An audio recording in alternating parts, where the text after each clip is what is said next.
What do you get when you cross a know-it-all newspaper columnist with an awkward, unsophisticated everyman? Yeah. Well, I'm just not sure about that right now.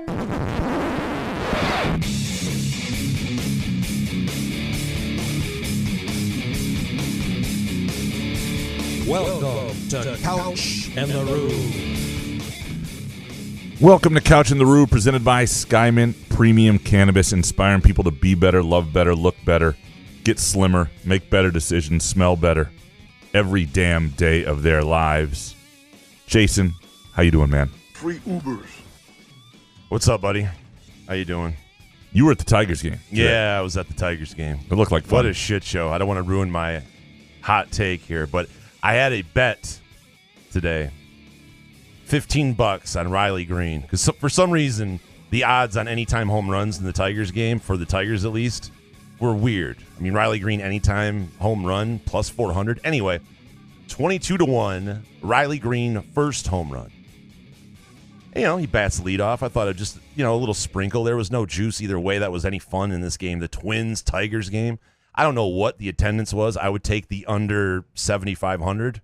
I would take the hard under. Anyway, so bottom of the eighth inning, we're sitting there. We're like, man, it's hot as shit out. Should we go? The Tigers are ass. I'm like, no, I have Riley Green first home run. I'm still in it. Bottom of the eighth inning, no one's hit a home run. The Tigers are ass. Riley Green gets a hold of one, and it's heading to left field. And I'm like, holy shit. And I'm looking at Treese, and I'm looking at Jordan. I'm looking at Sam, his fiance Sam, and I'm like, shit, it's going to go. $365 on a $15 bet. And I'm like, holy shit. Left field, I forget who was playing left field for the Twins, jumped up at the wall and snagged it. Like, it was out of the park. The guy snagged it. And I'm just like, motherfucking gambling. You know what I mean? Like, I love gambling. I love you, but it can be a cruel bitch sometimes. I'm like, man. I feel like if it's over the wall and comes back, it should be like at least a money back deal. I would take my 15 back. Yeah. Yeah. I can agree with that. Because that's rough. That's sort of like a draw no bet deal in soccer. But as I was walking out, though, it was $15. It was a good sweat. I feel like I got my money in right. Absolutely. I feel the book that I used was not, the odds. I mean, the Tigers can't score any fucking runs. Every player for the Tigers should be plus 750 or higher to hit a home run, especially at Comerica Park. Beautiful park, by the way. Frankly, this year in baseball, any player should be plus 750. There are like very few home runs, right? Especially in big parks like America. Is that your first take, or are we? Nah, okay. I mean, we can get into. I don't know. I just want to. Okay. I don't know what we do. It is time for the Detroit Tigers gambling update with Gramanito Couch and Jason Nick. I don't know what we do with the Tigers though, gambling wise, right? I mean, we're done. No, right? We can't make money on this squad, right? They're just an embarrassment, and I'm thinking as I'm at the park buying $5 waters. What is Chris Ilitch thinking when he watches this team? You're watching a guy like Cody Clemens. You're watching Zach Shore. You're watching this lineup with Miggy, hitting fourth, fifth, and you're going, what? Do you look at Alavila at all and go, the injuries, injuries are really a bummer? Or do you go, fuck this guy at all? Do you have any of that in you, Chris Ilitch? At all? Like, I this guy. hope he's going to get rid of Avila at the end of the year. And now that the draft's over anyway, you might as well wait to the end of the year because I think you get better candidates. What about A.J. Hinch? Does he go as well? I don't know. Right. But, I mean, would you be, like, if you woke up tomorrow and the Tigers fired Avila and Hinch, would you be bummed about Hinch at all? Yes. Really? I would like to see Hinch have a chance to manage a decent team and see what he could do. Okay. And I would wake up and I would go, okay, who's next? Who are we going to? Well, and I like Chris Fetter, and I would hate to lose him. Keep Fetter then. Well, okay, then you got to be ready to hire him as your manager. Take Hinch and the batting coach and get the fuck out, I guess. I don't know. It's a bummer that the park is so beautiful to sit there and watch a terrible baseball. Yeah, I mean, the fact that they only had – I mean, they didn't have much more than Lansing Common did last night for their championship game here at Lansing Eastern High School playing soccer. Don't you weasel in some soccer shit in my take? But let me stay with this. All right, this is not going to be my first take, but I will make it one of my takes. Who cares what order? I always have to, preface it. I suck at this. Anyway. You're getting better, though. Year 7. There There is money to be made on the Tigers right now. Yeah, but do you have to watch? No. Okay. And that's the beauty of it. The less you watch, the better the money is. Yeah. And so let me tell you this. The next 18 games, including the 2 they just lost, the next 18 games are all against teams above 500. All right? This is a stretch. This is an opportunity. This is a chance to get something back. Some of the joy the Tigers have stolen from us this year, to snatch it back right now. And the beauty of their pitching staff has finally fallen on incredibly hard times injury-wise. And the beauty of that, again, we're selfish now. The rest of the season is about us. Yeah, you can watch Riley Green. That's fun. Whatever. But the opportunity right now, and you got to be careful with the bullpen because the bullpen on certain days is still decent. First 5 innings, though. Today, I won money because I bet it was like... You were just about to give it out on Twitter. I didn't, but I'll give it out here. It was, the line was like for minus a half run, so the Twins had to be up by at least a run to win the bet after 5 innings, but it was like minus 130. Wasn't that bad? And so I think we're there. I think except for Skubal days, you bet against the Tigers. I think Skubal days you're a little careful, but every other day, if for the next 18 games you bet against the Tigers, first 5 innings or a whole game, you're going to wind up winning on top, and I say we do it. And you know what's the other bummer as well is like the Red Sox. They're playing terrible baseball. I mean, they lost 27-5 the other day. I mean, how are you a professional baseball player and you lose 27-5 the way they did? The Tigers are playing that way. They're just not getting beat 27 or 25-5 or whatever it was, but it's still, there's no semblance of hope. There's no, Riley Green, that's it. Who else on this team that would you want to come back next year?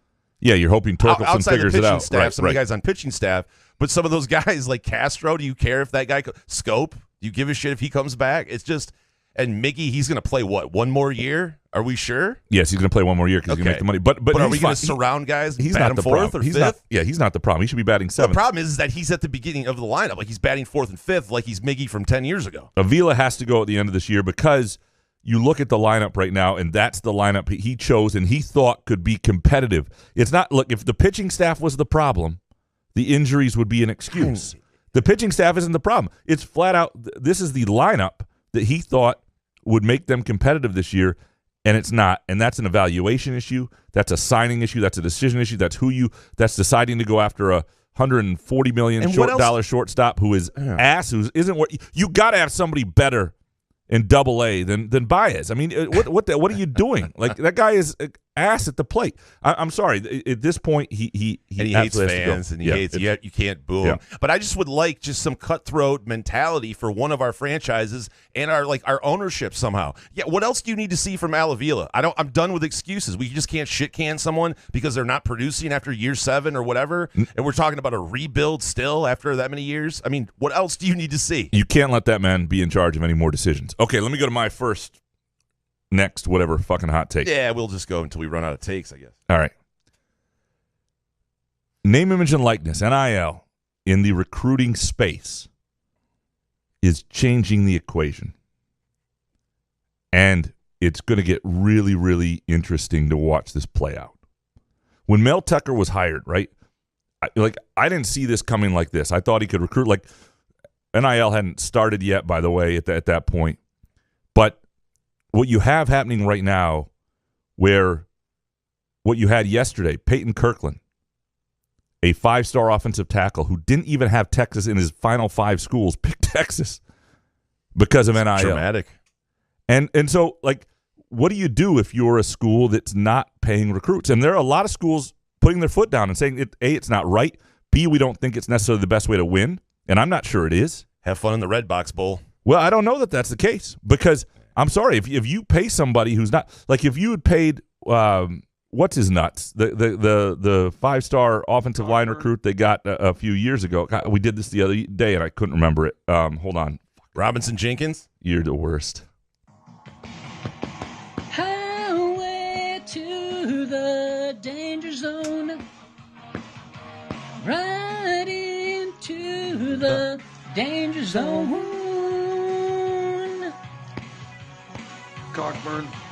heading into twilight, spreading out her wings tonight. It's the worst. I mean, I literally. Hold on one second. Let me just pull up a different No, site. take your time. And shoving into Like people are yelling at overdrive. this, and I can't even. Then they hear last, and they're like, "Ah, whatever." Highway to the danger zone. Ooh, we might get to the end. Yeah. Take you right into the I'm choking on danger my zone. searches, and I think I just get the wrong class. Is what's happening. Yeah, lats. Yeah, it's not. Starting to glitch at the end. Jesus. Oh, Devontae Dobbs. Holy Oh, crap. thank God. People yell that. Devontae Dobbs is like the one I can't get. And you're of zero help, by the way. Thank you. But if Michigan wasn't State, gonna pick if that. Michigan State had paid him, $500K Yeah. back in that day, and that guy who couldn't even see the field after several years is sitting in the locker room making $500K. I'm telling you, it's not going to play well. It's not going to play well when guys get on the field and and don't like each other, or there's resentment about that stuff. And football is a game where that matters.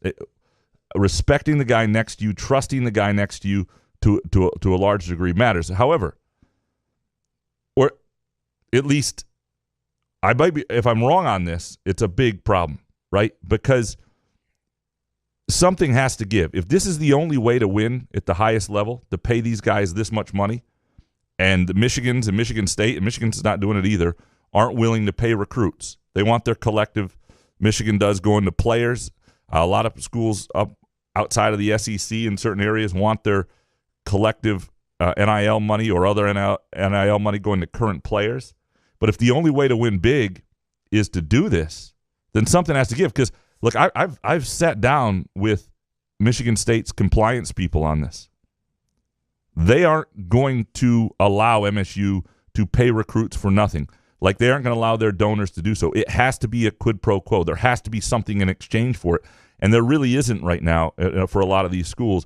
I'm telling you, MSU is not going to be cool with this. But what did you think was going to happen? I mean, we're almost in August, and this is one of your hot takes that you don't know what's going to happen with some of the rules here. I mean, of course, it's going to be insanity. We're seeing it play out in real time more than I imagined. But the flip side of that, and I'm going to Graham Stout myself, let's see if MSU's 9 4-star commitments, pledges, whatever you want to call them, stick. They've got 9 4-star kids already saying they're coming to Michigan State and signing this December. If those kids all stick and they add a few more, like, you're still on a path that's better than anything you've ever had. You're still in a crescendo in terms of building the program that's fantastic, frankly. And so I think while it is, I understand why it's disheartening that for fans that MSU is missing out on 5-star offensive tackles and big-time recruits who are choosing places that are spending money in the NIL recruiting space. Let's see what happens with their own kids. The real problem becomes if these kids, like the 4-star, it's not so much if you lose out on most of the 5-stars. You land a 5-star here and there, you're okay. But if your own class that you started to get starts to get picked off by these other schools and you wind up with 4 or 5 decommitments because of it, then it's an issue. To me, the answer is in long term, and I'm hoping this is sort of a moment in time, and we're starting to see movement on this, is more formalized compensation, a more formalized compensation model. You're seeing reports of that came out last Friday. Kevin Warren meeting with Sean Clifford from Penn State, the idea of a players' union. And these things are really important because we've talked about this before. Nobody wants to hear from Tom Izzo or Matt Painter or any of these coaches. It's got to be player voices. And if there's a player union, I'm telling you right now, you know who might not love some of what's going on in the recruiting space? Don't coach my team. Players. Because most of these guys aren't getting that money. If you're talking about majority votes and upperclassmen making decisions for the good of players, I mean, they're not going to take away a kid's ability to make some money, I don't think. But if you want things to be, I honestly think the players having a voice in this right now might make some sense. And that's what you want to push. You want a players union. You want some formalized compensation. Now, there's going to be some Title IX issues you're going to have to look at. If you're going to pay or give benefits to a certain degree to 85 football players and maybe 13 men's basketball players, you're going to have to find 98 women's athletes who are going to get the same benefits on your campus. That's just the way it is. And so when you talk about, there's plenty of money, understand that you're going to need to be able to afford minimum 200 athletes on your campus. And so you start doing the math. And again, if the Big Ten is going to get $100 million per school in its next media rights deal, there ought to be money for that. And I understand why the players think they should get a little more, and football players probably do. But you got to remember, you're not spending it among 85. It's minimum 200, and then you may have Title IX issues elsewhere, but it's minimum 200 athletes you have to be able to afford at your school to do any sort of formalized compensation model. So what schools have announced that they're not going to pay players? I haven't heard that. Michigan's been pretty blunt about this. Well, I think if any school could maybe get away with it, it's Michigan. And right? The allure to the university and the program, I could see that. But other schools, if you're not going to pay guys, get ready to go, 5-7 every year? I don't think so. There aren't that many guys. I mean, I don't think so, especially if – now, the real question will be is if Ohio State's doing it, and I haven't really noticed what Ohio State is doing in this space yet. So, and they were paying guys when it wasn't legal to do. I mean, why would Ohio State not do it? They're on the up and up now that it's legal to do all this shit? I don't know that they were allegedly. What Ohio State had going for them and still has going for them in Alabama and Georgia, and what Michigan State really would help them is those guys send a ton of players to the NFL. If you're a receiver and you look at Ohio State and they just sent 2 first-round picks and they got another one next year who's probably going to be a first-round pick, you're like, I want to go there. That's the other way to really lure people is to say, look, this is a place that generates pro prospects. And so I'll be very curious to see how this plays out. I think the Big Ten Media Days are going to be fascinating. I'll be paying attention to what's being said there from Kevin Warren, from Mel Tucker, from a lot of these coaches and players, frankly. Guys like the 3 guys Michigan State's sending to Big Ten Media Days. Xavier Henderson, who's somebody who last year told me he didn't care about NIL because he came from privilege and really just didn't give a shit. And so there are some more of those guys. I mean, he was blunt. Doesn't want money? He was like, I just don't need it. I'm focused on other things. It's not now. Right. He's not somebody who's going to get a huge contract, so he's not somebody who, other than the money that's coming from Ishbia and those sort of the East Lansing NIL club collective. Other than the collective stuff, I don't think he cared. But Peyton Thorne and Jaden Reed are guys who are stars of the college game now. And what they think of all this is fascinating. What they think of recruits getting big money, more so maybe than players, and how that affects a locker room. There's lots of really interesting stuff with a lot of different athletes. And so that'll be interesting to see, because what the players think of this matters now, because they're going to have a voice. There is going to be some sort of players committee, players union, and that's going to lead to a lot of the answers. Shouldn't that have been already in place, though? A lot of this shit should have been in place, and we wouldn't be here. If people hadn't been so against the idea of a player being able to make any money off his own jersey or sign cards for money for years, like it was some purity test, right? If the NCAA hadn't done that for years, and we hadn't all bought in like fucking buffoons, then they wouldn't be where they are right now. This is the comeuppance for it. We are. I mean, all this stuff that's going on is deserved in certain ways. So it's hard to feel bad for anyone. Yes, right. It is. Is that even the players or no? Well, now can we criticize the players? Because it was always talked about you can't criticize this guy because they don't make money. Now that they're making money, it's a fair am I question. allowed to boo now? Like I always deal with a 19-year-old kid different than a 26-year-old pro in terms of criticism. And if they're making $1 million, does that change them from being a 19-year-old college kid? I don't know. Are they sort of a professional now? And the other thing is, these kids have to realize that we love college sports because college sports are different than pro sports. You aren't as good as the NFL. If we want the very best football and the very best basketball, we'll watch the NFL and the NBA. There are things that are charming and we like about college sports that are different. And so...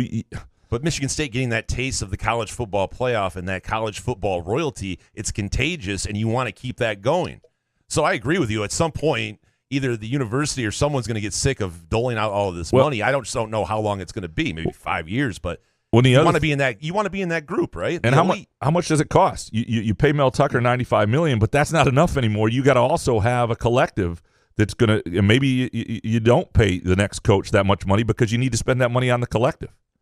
And who knows? We'll see where this all winds up. MSU did get a taste of it, and there are things that MSU is going to have to look at and understand there's some hypocrisy that goes on. You can want certain. You can say that MSU shouldn't pay players or should. I think fans would be fine if they were, if other schools are. But as I originally understood the rules, the guy like Matt Ishbia, who's paying Mel Tucker's salary, is a massive donor, couldn't then also be the one providing NIL for student athletes. Now, there's quid pro quo in that, and that's all that matters, and apparently that's allowed. But certainly MSU, straddles that gray line with guys. They're paying the football coach and the players, and again, I don't have a problem with it given what the landscape and everything that's going on, but I'm just saying that's something MSU's doing. Anyway, fascinating to watch. A lot of hot takes on this coming up, and we'll get into these. I think our listeners did a terrific job of sort of taking different angles to a similar take, so it's going to spur some really good discussion on this. I just don't think there's anything to be surprised about right now, though. We've talked about it even before, when this name, image, and likeness thing was brought up and about, is like, what about a guy that's in the locker room and he walks in with all this new gear and shit on, and the other guy who only got $2,000, how is he going to feel about the guy playing, But I think once guys are there, people understand that Peyton Thorne's getting more than them. Mm-hmm. People understand that Kenneth Walker is deserving of more. You're in the locker room with this guy. You see what they do. You see they might be the star on your team, or if your offensive linemen always understand this. I've talked to many of them about it. They understand their offensive linemen. The NIL money isn't going to be what it is for a running back or quarterback or any of that stuff. They get it. And that stuff isn't, I don't think, as big a problem in the locker room as we thought it was going to be. I think the recruiting area of it is a little bit different. And you can say, well, eventually if all these guys are paid in the recruiting space, then they'll be fine with it. But not all of them are going to get the same. Darquez Denard is the 2-star, 3-star kid, Le'Veon Bell, who become stars. Did they ever recoup the money that Devontae Dobbs got in recruiting? That's where the locker rooms get interesting, and I think there will be jealousy, and I'm very fascinated to see how this plays out, what the answers are to it. How it cannot continue this way, I don't think, and it's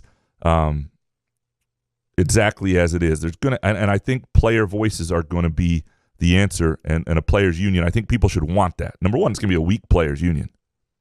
I mean, they're going to turn over every 4 years. You're not going to have the same guys.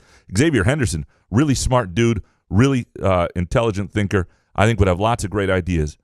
And if he had joined the union last year, guess where he is in 2 years? No longer in college. I mean, obviously, there'll be a player union president. I mean, would that be a full-time position for a player that's, say, graduated, but NFL is not for them? Correct. There will be some oversight. An elder statesman, if you will. There right? will be help from people. Yeah, absolutely. And there will be certain core principles that are set, and that'll be interesting to see what they want. What is your second hot take?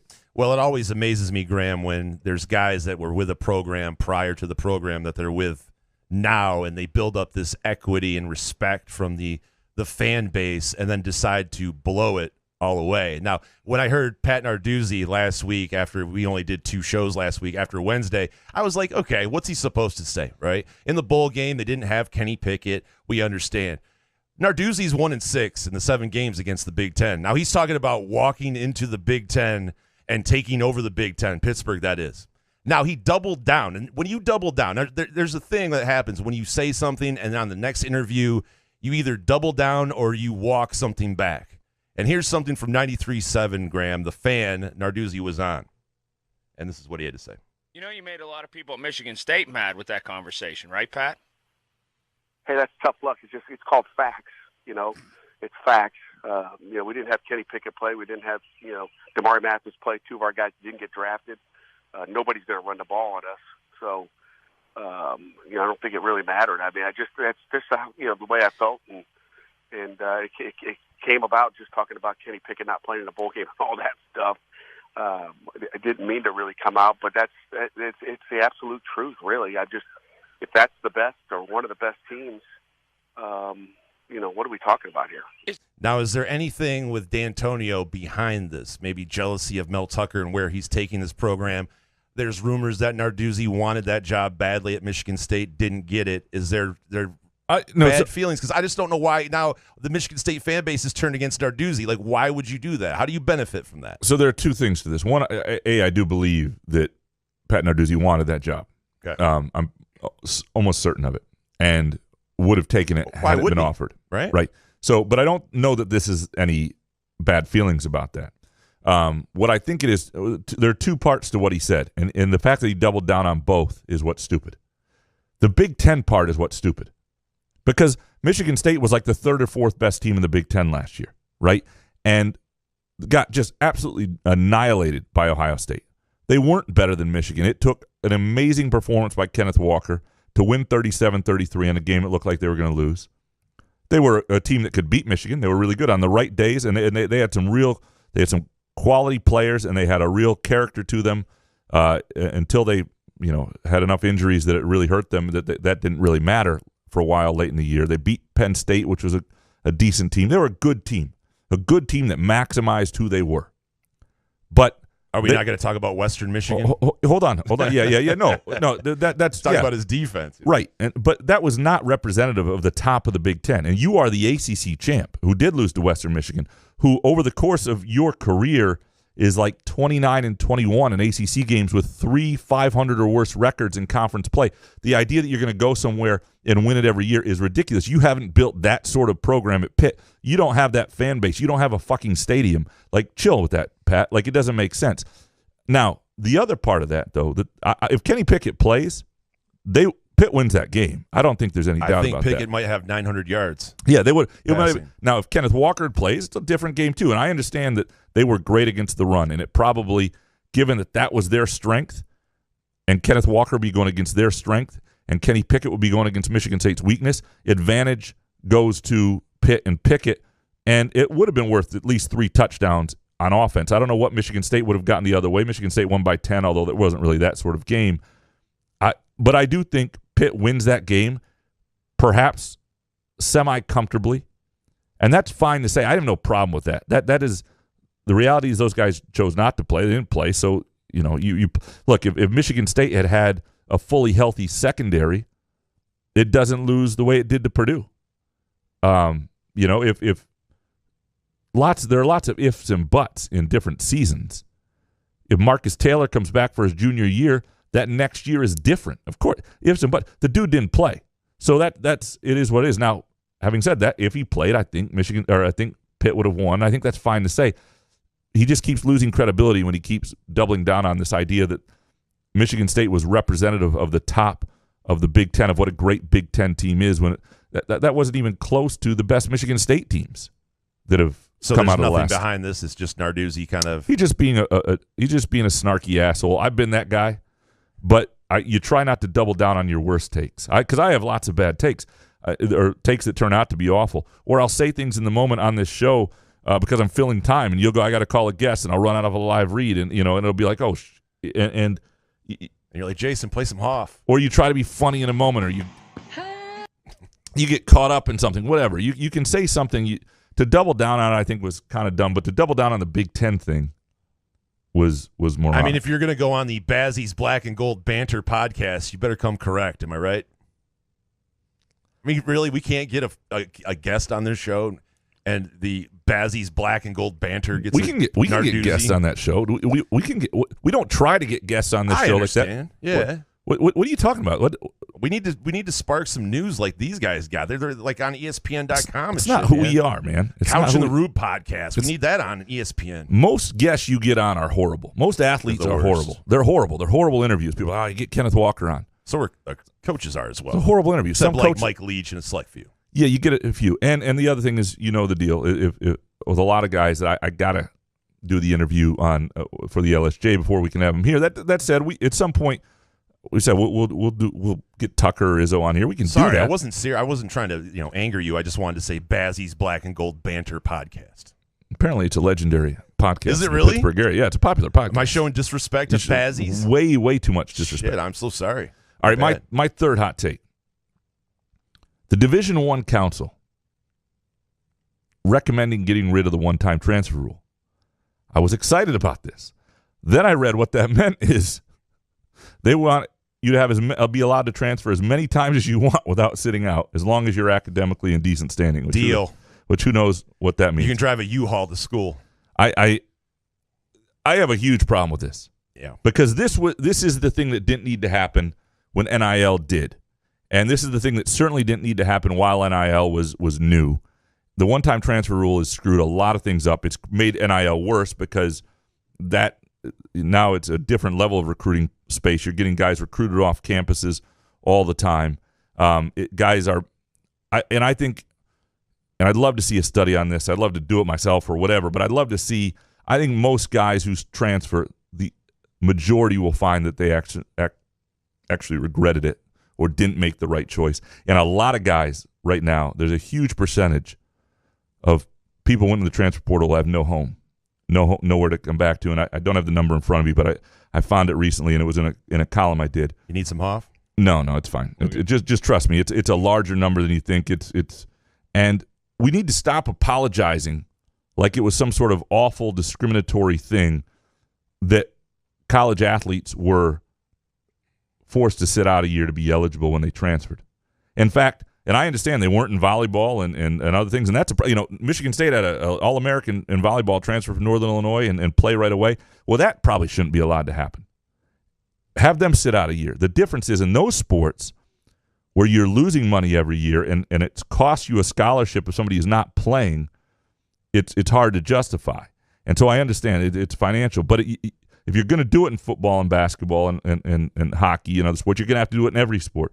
But to me, let's not apologize for giving a kid an extra year of free college when they get great coaching, free athletic training, great nutrition, and a chance to reset their academic career. Let's not act like that's the worst thing in the world. There's all sorts of waivers for kids getting close to home, for exceptions. Let's not act like that was some sort of awful, awful thing.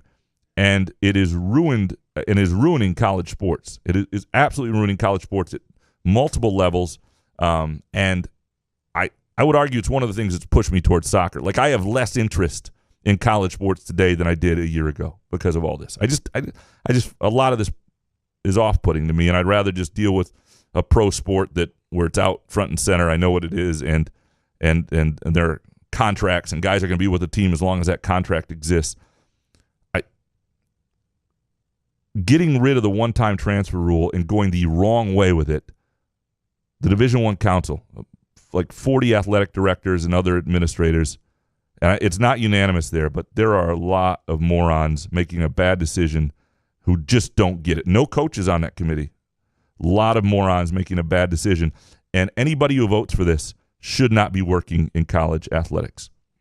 What is your third hot take? Well, Graham, you've had some altercations with athletes before. Now, Nick Castellanos in the Phillies locker room had this altercation, had kind of a douche-off with a reporter. Now, I want your take on who you think is in the wrong here. Did you hear the blues there when you struck out and they played the game there? No, man, I lost my hearing.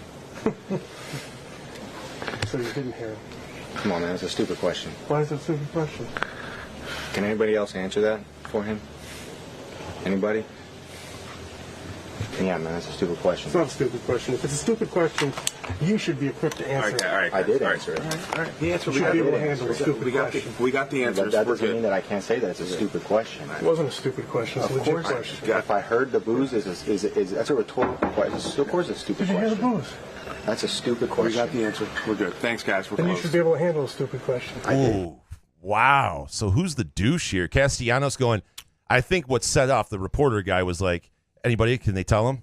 And you could hear the guy go, like that, right? So did you hear the booze? Did you hear the booze? The question was mumbled, and it was I mean, here's the thing. How you deliver and tone and your relationship with guys all matters. And they were both douchey in it because you could tell the reporter was asking it in this sort of snarky, mode. Like, don't do that. Like, say, but is Castellanos really being a douche, though? Because he probably gets these questions all the time. And would you really want to answer that? Did you hear the booze? Like, yeah, man. First of all, if you're this reporter, you got absolutely what you wanted out of it. So don't be an idiot either. Like, if you get But I saw the video. He was, like, coming at Castellanos a little bit. Like, what are you going to do, man? Don't do that. Be professional. Yeah. Like, let the guy respond. He's frustrated. He did hear the booze. Of course he heard the booze. That's the answer to it. Because reporters are sometimes so stupid. They don't understand that you just got the best possible answer, him being frustrated by it. That tells you everything. You don't need anything else. I just asked you if you heard the booze. You're just offended because he called it a stupid question. How is it a stupid question? I just asked you if you heard the boost. Be confident in your own abilities enough to know if something isn't a stupid question or is a stupid question. And How do you have that kind of brass balls, though, to come at Castillo? I mean, you know what I mean? Like, you're in a locker room setting. Like, all right, yeah, that was a dumb question. You're like, my bad. I have no problem if and we don't know their history. We don't know what kind of, that happens all the time where these guys are in the clubhouse every single day and there are reporters that athletes don't like and athletes that reporters don't like, and there are all sorts of dynamics that we don't understand there and we don't have a great feel for. I have no problem pushing back at an athlete who's being disrespectful. Come at me, bro. But I dare you. But you got to at least do it in a different way. I remember Joe Rexrode once saying to Denzel Valentine, and this was Denzel Valentine's junior year, his first year sort of as the front man, right? Before that, he'd been Gary Harris, Appling, a lot of different, anyway. And he was a better communicator than he was giving in the locker room. And after one tough game, I think Rexrode just said, hey, man, you got to kind of give us more. And Valentine took it up. And the next year, Valentine's response was fine. I don't know if he was frustrated in the moment. He wasn't disrespectful in the moment. But the next year, he was that guy, and he understood how to be that guy. And he got better at it. And sometimes but it's okay to have disagreements or little altercations. And what's really key for that reporter is the next day to show up and to be there and to not let something fester and to say, hey, man, whatever. Yesterday. Bygones be bygones then? Yeah. Before I take you out, Castellanos? But not sound like, like that. You sound like, what's his name? I just asked if you heard the boost. Yeah, no. Anyway, so I thought that was interesting. I like those little squabbles with reporters. And I have a problem with athletes being disrespectful to reporters if it's continued. I don't have a problem with losing their temper, though, in the moment after a frustrating moment. That's real. That's human. Raw. That's human. Yeah. And so I'm 100% good with Castellanos' response, even if it's not a stupid question. And it sounded like a stupid question. I bet this reporter has a stupid-looking face. But I don't think the actual – and it was framed I just framed kind of – you were asking for it the way it was framed, put it that way. All right. We are going to take a really quick break now. When we come back, we'll get into your hot takes, some fantastic stuff. Eric Schultz, of course, Dominic, maybe leading us off. Couch in the Roo, presented by Skymint Premium Cannabis. We'll be right back. Firekeepers Online Casino and Sportsbook is the site to play. Get your Vegas on right now from your phone, tablet, or laptop. All the hottest slots and tables, plus sports betting featuring in-game wagering. Download the app at firekeeperscasino.com. Go with the name you know. Firekeepers. Terms and conditions apply. Must be 21 or older and located in Michigan.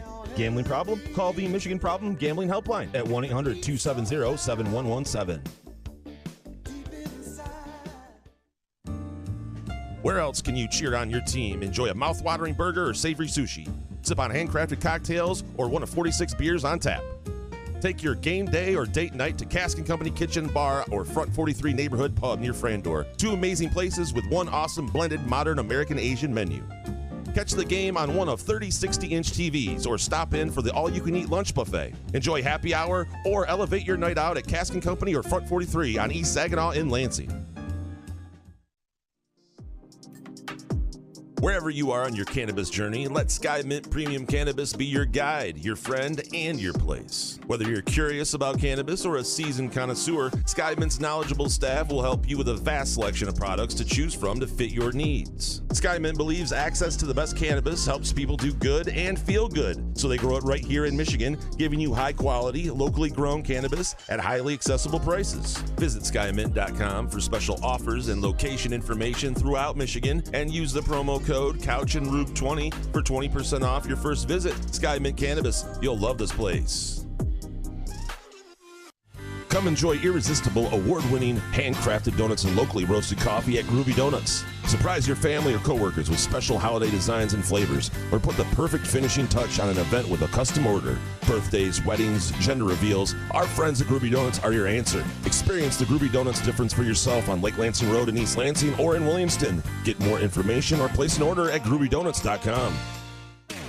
Find Couch in the Rube podcasts on Spreaker, iTunes, iHeartRadio, Spotify, YouTube, Facebook, Google Podcasts, CastBox, and the Rube's favorite, Podcast Addict.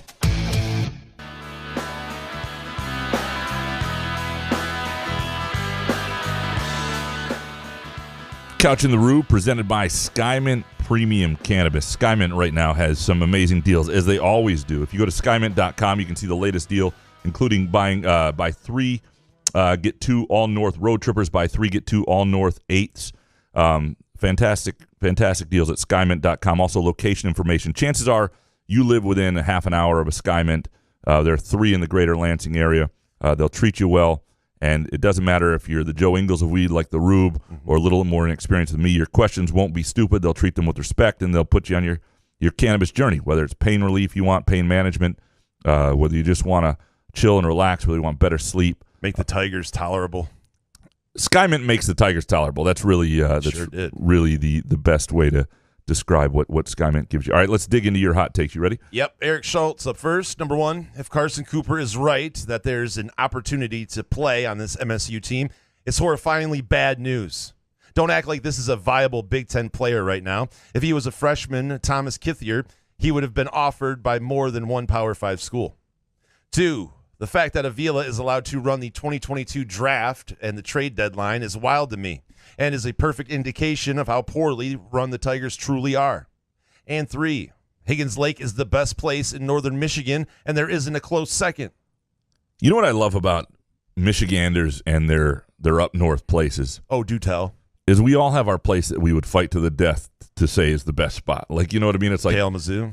Well, no, I'm talking for me. It's Marquette. But if you have a place that you have memories as a child, or you go up with a spouse, or you just had some great times, or you have your own spot, like you will fight to the death to defend it at your own spot. Speaking of KZoo, did you watch the Derek Jeter thing yet? I didn't. They did a whole thing on Kalamazoo. I should have texted you. It's like your dream come true. It's Derek Jeter talking about Kalamazoo. I was never big into Jeter. He was never. Forget all that. They talk about the city of Kalamazoo. That's all you talk about. I figured you'd be all over. Like you would have gotten a newsletter or something. All right, a couple things. These are really good from Eric. One, the Avila thing is Avila runs the Tigers right now. That's the problem. When you say how poorly the Tigers are run, he runs it. Now the Carson Cooper point, and I like that you brought up Thomas Kithier here, Eric, because that is sort of the idea, right? Kithier was. Not somebody he was kind of the fifth wheel in that class, was supposed to be, wound up being more game ready than they imagined, could fill in 2-3 minutes when they needed it, and then when they had an injury to Nick Ward, was playing 10-12 minutes for a while and playing really well, was finishing around the rim. Like, I think everybody was surprised how good he was as a freshman. I don't know what his ceiling was overall, but he was more game ready than people imagined. And I think there's a chance that Carson Cooper is. I'm not saying he's the same player as Kithier. They're different athletes. Cooper's a couple inches taller too, and they're different players. But there's a chance that Cooper is just more game ready. Now, if what they need from him is more than a few minutes, or if there's an injury and he's got to play a stretch where he's playing 10 minutes a game, maybe he can give them that. If it's anything more than that, even for a while, yes, that's a problem. In terms of, like, he would have had an offer from more than one Power 5 school. Big men are like offensive linemen. I mean, these guys get missed sometimes. They develop late. They're in interesting spots. Like, I'm telling you right now that if the things I have seen from him, if he was being re-recruited, he would have more offers than he did. Now, there's more to him than Vermont. There is. I mean, he would be a fine, and I'm not saying he wouldn't be a fit at a mid-major, but there's no way in hell, based on what I've seen, that he shouldn't have more Power 5 offers. He just fell under the radar, and they were lucky to get him. That said, you're absolutely right. If he is needed for a significant role, it is an issue, I think. Dominic up next. Number 1, in the middle of Delta delay and missing final connector hell. Tell me the proper Karen approach I can take to achieve maximum compensation for my delicate bitch ass. 2, Jason and T have a minor verbal tiff when he offers to give Tony D and his creepy friend a ride home from Comerica Park. Things escalate when Tony asks to stop at Red Robin for dinner. T politely objects, and Tony D and creepy fucking friend start chanting Detroit versus T. Go Tigers, and happy Mother's Day. 3, love Harry, love his gambling insight. Harry, however, is blue wall as fuck. So pro-Michigan and anti-MSU, both sports. I lost my ass on 2019 MSU football too, but let it go, baby. Oh my God, we won the lottery! So, all right, he needs advice in the proper Karen approach he can take to get maximum compensation for his delicate bitch ass, as he put it, with Delta and missing a connector flight and all that stuff. The real key here is kindness. I'm going to tell you right now, if you are frustrated and angry or raise your voice to the people at the gate, you get nothing. No soup for you. And I have learned this. And the best thing you can do, though, is be the kind guy who follows the jerk. Like I have watched people just lay into people had nothing to do with this mess that's happened with travel. And then those people are almost in tears. They're frustrated. They just are looking for a reprieve, and you give it to them. You go up and you're like, hey, this is what's happened. Just kind of wondering about this. And, and sometimes you may have a couple conversations with the same person, and you may not initially ask for anything. Set the tone is, I'm the nice one here. That your only shot is to be, to me, unless they're giving out, then you got to be aggressive if they're giving out vouchers and things like that. But otherwise. But what if you're nice and they tell you to fuck off? Is it time to?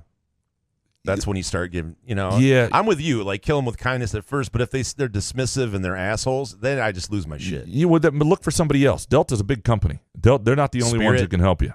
No, look for somebody else at Delta. I'm saying there are other people. Look for the weekly. It's like one of the things we used to do when we used to go to Pistons games when I was 18 years old. And we had upper deck seats, a 13-game mini pack. First time we had disposable income in our lives. Why not spend it on a Pistons 18-game mini pack in 1998? But we wanted to sit down low. The problem is the ushers check your ticket stubs. So you do a couple things. One, you get enough food that your hands are full. You can't have room to have your ticket in your hand. Then you have to look for the you can't go to the old usher. The old ushers are tough. They're gritty. They're there to seriously do a job. They'll grab the ticket out of your pocket and grab your junk. They're seriously there to do a job. You got to find the person who has some self-esteem issues and looking for friendship. A lot of scouting you have to do. A lot of scouting, and you find that place, and then when you go, you kind of sometimes you have to yell a name and randomly, we're down there with that guy or what. But Tony, right? You got here. So find the person who's looking for a little love in their life with Delta. And work that angle, Dominic. That would be my approach. Impressive. Maybe. By the way, that was a story we're telling, presented by our friends at Midtown Brewing Company. And quickly, Pauly Show, not our Pauly Show, but the actual Pauly Shore, is coming to the studio at 414, which is owned by the same people who own Midtown. Midtown, great place to. I was like, did we talk about this before the show? No, the pregame. He's coming Wednesday, September 14th at 8 o'clock. 414 East Michigan Avenue. You can buy tickets. If you go to Midtown Brewing Company on Facebook, there's a link to it as well. But I'm telling you, before that, if you're looking for a date before that show, Midtown Brewing Company, 402 South Washington Avenue in downtown Lansing, and then go on and get the tickets to Pauly Shore's comedy special. So if you like Pauly Shore, if you're of our age, you probably know who he is. You might like his comedy. Tickets available. You go to Midtown Brewing Company on Facebook, and you can find a link to them right there. All right, let's continue. Chilling with the weasel. Maybe. Number one, hotel breakfasts are overrated and under edible. Why am I a sucker for free stale pastry and unseasoned scrambled eggs? 2, Peyton Thorne will miss 2 games this season. 3, 2 hot takes are enough. 3 is brutal in the offseason. Appreciate you, maybe. She took my take. Yeah, that's right. The Peyton Thorne thing, though, I do think this year is. They were kind of blessed that he didn't get hurt last year. In a lot of years, your quarterback gets dinged up at some point, especially a quarterback who runs a little bit. Like that's one of the things when we talk about season win over-unders, having a backup who's ready. It's one of the reasons I don't think they wanted Noah Kim to leave, and they're happy he stuck around, a guy who can get you through something. How good is the backup? How game ready? How far is the drop-off? And because the odds are, your quarterback is going to miss part of a game or a game and a half or 2 games, and you hope it doesn't happen. And Michigan State was blessed with that last year, but that's one of the things that can easily derail a season. Jay Riemann-Schneider. Number 1, your take on Alex Carter being better than Denard Robinson was bad because Robinson may not have been a better quote-unquote traditional QB, but was obviously the better overall player through their careers. And I don't hear you bring that up when discussing your take on them. 2, for all the focus put on Big Ten basketball not having a title since MSU in 2000, the Conference of Champions with 2 of top 20 all-time programs hasn't got one in even longer time, and that's never talked about. 3, I rarely, if ever, bet, but I'm taking the under on Ohio State and Georgia. Both will lose 2 games, and I'll take the way under on USC. They will lose at least 4 games and be unranked at season's end. That's risky stuff. I don't know if I have the stomach to do those. Save that take. To make those bets. But, yeah, no, more props to you because there's good juice on all those. So if you feel that way, there's money to be made. To your first point on Alex Carter and the column I wrote about Alex Carter being better than Denard Robinson or more complete quarterback than Denard Robinson and Kirk Cousins. I pulled that column up because I thought it was important and to bring up some of the things I wrote in this. This is directly from that column in 2011. This isn't about who's the best football player or a most electrifying athlete. Robinson probably wins the former and blows away the other 2 on the latter. So right there, I'm saying that. This is about who's the best player to quarterback a football team, to make reads at the line of scrimmage, to make all the throws, to handle pressure, and to make his teammates better. So that was the point of that. And again, if you go to that moment in time, I stick by this take more than people think. People make fun of me for it, and some of my criticism of Cousins was over the top and sophomoric and almost mean-spirited, and I'm embarrassed about that. But who those quarterbacks all were at that moment, I stand by my take a little bit. Did you just apologize? Not for the take, but for my sophomoric writing. Not for anything I said about Denard Robinson, but for a little bit of the criticism of Cousins, because I just thought it's beneath what a 30-year-old man should be writing. Matt Boone. Number 1, MSU will be a top 25 class in football, but it will be a disappointment with how the class started. 2, MSU football will have a top 25 defense. And 3, giving cash to high school athletes is cool and all, but I think the big deals should be more focused on transfers or current players on the team. So, yeah, and I'm with you on that. I think it should be established players who, but also it. Ideally, these are supposed to be endorsements too. We're getting away from that. But what about recruiting? It's going to be fascinating to watch this play out. To his first point, if MSU's class is top 25, top 20-ish, but what would make it a disappointment given how things started and the buzz that was going around in June and early July? What to you makes it a disappointment?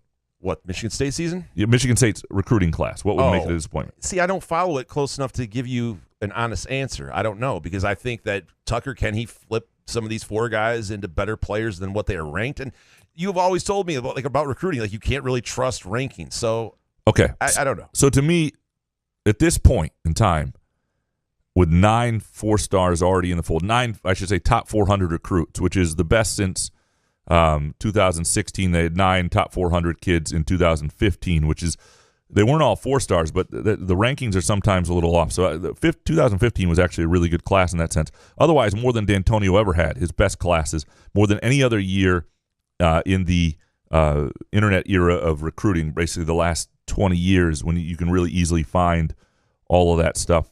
And so I don't think, if it's viewed as a disappointment, I think perspective is just needed. And I understand that there was a buzz and there was a moment where there was a lot of excitement and it felt like they were on their way to a top 10 class. But we set the over-under here at 7 for 4 stars for this year. And given that a year ago it was, in terms of top 400 kids, it was, 5? Hang on, let me pull that up. Give me 1 second.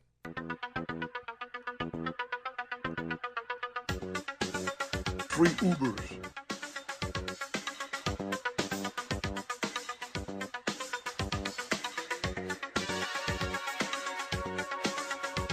right up into my rectum, and it was painful. Ah, fuck, I can't find it right now. I just had it up a minute ago. Fuck it, I'm not going to spend any time on it. But given there's a clear trajectory that is in the right direction, and I think if they wind up, with a class that's ranked in the top 20, top 25, and has, 10, 11, top 400 kids, there's nothing about that that's in the wrong direction. Now, Mel Tucker is being paid the sort of money that eventually you want top 10 classes. And how the NIL space messes with that, that's a discussion that we're going to have to watch and have. Rick Darnell up next. Number 1, in 3 to 4 years, Mel Tucker won't be competing for as many of the 5 stars after losing out to the Bamas of the world. Feel like Izzo shot for the moon for a while, but eventually spent energy elsewhere after repeatedly losing his top targets to Duke. 2, name, image, and likeness recruiting is turning into a put-up-or-shut-up financial decision. And 3, Detroit teams' optimism ratings. Pistons, Red Wings, Lions, Tigers. Passion ratings, Lions, Tigers, Pistons, Red Wings. You're pretty dead on number 3 there. I mean, I think optimism is Pistons, Red Wings, Lions, Tigers. You'd put that in that order, correct? Yeah, Tigers would be last. I think Lions, maybe you could put number 2 just because, I don't know, with what... For a guy who's dead inside, that's pretty high. I know, right? I'm trying to talk myself into the season, I guess. But Dan Campbell, I don't know. They won some games when they shouldn't have last year. Who knows? We want to be optimistic. You're right on the passion ratings. Other than the Pistons and Red Wings is pretty much, I think those are 2 somewhat separate fan bases where you either love one and like the other, and it's pretty even. But Lions, Tigers in that order is 100% correct. To number 1, though, in 3 or 4 years, Mel Tucker won't be competing for as many 5 stars after losing out to the Bamas of the world. The idea that Izzo shot for the moon for a while but eventually spent energy elsewhere. Izzo is shot for the moon in his in his area, in his circumference or whatever he viewed 4 hours from Lansing. If the recruit was there, no matter how big they were, he went after him. Now he didn't go after L.A. kids or Florida kids or anything like that or 5 stars very often early on. He viewed the regional stuff as important, and football's a little different. I think you got to recruit all over. Your staff's bigger, but it will be interesting to see Tucker's reaction to this, and it will be interesting to see what Tucker's saying to Alan Haller and to boosters and to the compliance people. And if you're making $9.5 million, but if I'm making $9.5 million, but if I'm going to take this program to the next level, I'm also going to need some help in other ways in the recruiting space with NIL. Or maybe philosophically, you don't go that way. This is going to be really interesting to watch. I know it's scary for people because it felt like Mel Tucker had something going that was going to be next level, and now there's a concern that it's not. I think this is still a really good class. I think the good news for MSU fans is while this is sort of getting sorted out this year, if you wind up with a top 20 class with like 11 4-star kids, that's a hell of a thing to have in a year that you're trying to figure out how this is all going to work. How do you think Alan Haller would answer that question that you asked me? Where do you want recruiting in the next couple of years for the salary Tucker's making? Obviously, they both want to be successful, but if the record doesn't, compare to last year and you are making $10 million a year, when does Haller go, okay, no, is this working or not? But that's not this year because no. Football recruiting is a 3 year, 4 years out type deal, even for the top recruits, and that's why it's so interesting that you're. This isn't basketball. Basketball, paying a recruit, right or wrong, makes some more sense. One guy changes a team, big time recruits come in, and you just need a couple of them, right? In football, you got to have. You can be the greatest 18-year-old in the world, but for the most part, you're going to have to work to become something as a football player, as a college football player. You're going to have to grind like you don't have money. You're going to have to grind like this is, and by the time you're a 20-year-old, change your body and get to a point that you can really compete. It's a different deal. In terms of what Haller would say, I think right now he and Tucker are pretty lockstep. He'll understand if there are limitations. I think the fact that they've got 9 4-star kids right now, I think Haller's probably thrilled with what they're doing. I think the question is philosophically, will he and the administration and everybody remain in lockstep on how to handle this in the recruiting space if this becomes a problem. If if Michigan, for example, changes its tune on this, and if schools that are in there, that they're dealing with on a when USC's in the Big Ten and USC's doing it differently, and you all of a sudden have a ceiling you feel like because you're not doing this. If that's still the way it's done, I don't think this is sustainable. I just don't. I don't think it looks exactly like this in 4 years. I think right now is just this time where nobody knows. Jimbo Fisher said something right now that he said coaches are saying a lot of stupid shit because they just don't have any answers. Coaches like to have answers. And that's where they are right now. Nobody has any answers to where this is going. They're all a little nervous. And some of these schools are obviously willing to pay in the collective NIL space for recruits, and some aren't. So we'll see where it goes. Derek Spartan, number 1. This weekend shows the recruiting ceiling Mel Tucker is attempting to break through. To continue his momentum, Tucker needs to win at least 9 games. 2, this stretch of summer is the worst. No sports. So to Derek's point, I do think there is, having a season that seems like the program is still on the right track, even if it is regardless.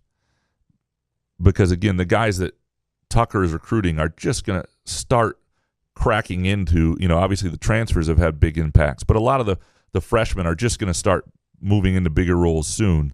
And so it's not really fair to judge a ton on wins and losses yet. But perception can be reality. And the perception of Mel Tucker right now is this guy's the next big thing. Michigan State may be going places. This place is fun. This is a no BS place. It's also a lot of fun with Lamborghinis and stuff out in the field. Like, perception can matter. And so I do believe that they have to have a year, or it would greatly help this year to have a year where they win enough, or they have a few performances that everybody sees that look on a national stage like they're headed in the right direction. I think that helps. There's no question. Stephen Douglas, number 1, it seems like a waste to dump over $100 million into our coaches' salaries plus facility upgrades if we aren't able to bring in top classes and elite recruits, which most agree are required to win a natty. I think if MSU is being serious, you need to be all in with every aspect. There's an argument there. Now the problem is you kind of need it all, right? You can't have a coach. I mean, you want the coach like Mel Tucker who can recruit. Now, do you want somebody who's got less swag, so to speak, but you want a donor base that's just doling out checks? Maybe that works. I don't know. I think ultimately it was the right decision to try to do everything they could to keep Tucker and using donors to do that. And the question is, what's next and what's needed? And I don't think that's entirely understood yet. But I think what they've done without a collective and paying in the NIL space has been pretty decent. And the other thing you have to remember is these players who are currently there are a big part of recruiting. So when kids show up on campus and they have official visits, they have somebody who shows them around, who, they get to know these guys. They ask them questions, very real things. And one of the things that they're getting right now is, everybody here gets a certain amount from Ishbia. We're doing this NIL club where we all get something. We're all in this together. And then there are other opportunities. But I think there's a pretty decent bond on that team right now. And I think there's a decent vibe. And it is a place where it won't necessarily feel like money is the end-all, be-all. And not, there are going to be every kid is different. If you're a kid who comes from nothing and you've got parents who are struggling and a school says, we've got $500,000 for you if you commit here and sign here, that's really hard to turn down. You probably shouldn't if you want to help your family and you can deal with being at that place. But if you're a kid who comes from a different background, you can be a 5-star and you have parents with different priorities. They may say a very different thing to you. Derek Jeter is a good example of this. So Derek Jeter gets a signing bonus of $600,000, I believe it was, when he signed with the Yankees, and wanted to help his parents with their house and other things like that with his first deal. And they said, that's your money. We're fine. That's you. Now, again, that was a signing bonus. It wasn't a massive amount in today's. But what I'm saying is, every kid comes from. Some kids come from places with parents that are going to steer them away from just thinking about the money at 18 years old. Because I do think there is, a lot of, we'll get into this Kirby Smart conversation in a little bit, but Kirby Smart, basically said that it's dangerous for kids to be making $10,000 a month, and then he signed a $112 million contract like 2 days later. Did you know Kirby Smart was 46 years old? He's young, isn't he? I thought he was way older than that. But yeah. So, but he's not wrong. He just, again, the optics. We need player voices making decisions, because Kirby Smart saying that looks foolish, even if he's right. And even if he says, I wouldn't have gotten anywhere if I didn't have to grind, if you gave me that money at 18 and I made decisions. He's right. Nobody wants to hear it from Kirby Smart, though. And so you are going to have some parents, though, who will say it to their kid. Not all of them, some of them. And so this is going to be fascinating to watch. And I'm curious to see what these recruits, and I think this is a good story to do now. Maybe I need to do it. These kids who've committed to Michigan State, and if they stick through it, are they being approached by other schools with NIL money? At what level is there serious NIL money out there? Do you need to be a 5-star, which limits it to very few kids, to force? And what are their priorities, and why do they choose a place like MSU? Yeah, but what happens to the rankings in recruiting, though? If money is attached to those guys, if they're rankings, and we say that they're Fugazi rankings already, pretty much. I don't know. How are we going to do? I don't think they're Fugazi. I've been told that player rankings in recruiting. I think they could be wrong. I think right. there are flaws, but ultimately Alabama gets a lot of 5-stars and Alabama wins a lot. There's something to them. They're not like way off. They're individually, there are lots of examples where they're bullshit, but they're. And they can be, they're absolutely not always ethical, because they change based on where a kid's interest is, or how much, or what school want him, and that doesn't change who the player is. But overall, collectively, they absolutely matter. Ron Quixote, number 1 in Tuck We Trust. Fans getting anxious because recruiting has slowed. Need to breathe. We still have 9 4-star guys in July. 2, after being on Hard Knocks this year, the Lions will be NFL darlings. 3, food take. Put some everything bagel seasoning on bacon before baking it. Next level. Appreciate the advice there. I always like a good food take. I like bacon with bagel seasoning. I mean, bacon's already amazing, right? But, man, I got to try that. Yeah, no, bacon is let's have some bacon now. I would love to have bacon while we do the show. That would be so annoying. Just chomping on bacon. The microphone. Yeah, it'd be the worst. God. It'd be the worst. It's like I've seen like athletes come on and chewing gum, and you can hear it smacking on an interview. It's the worst. Hard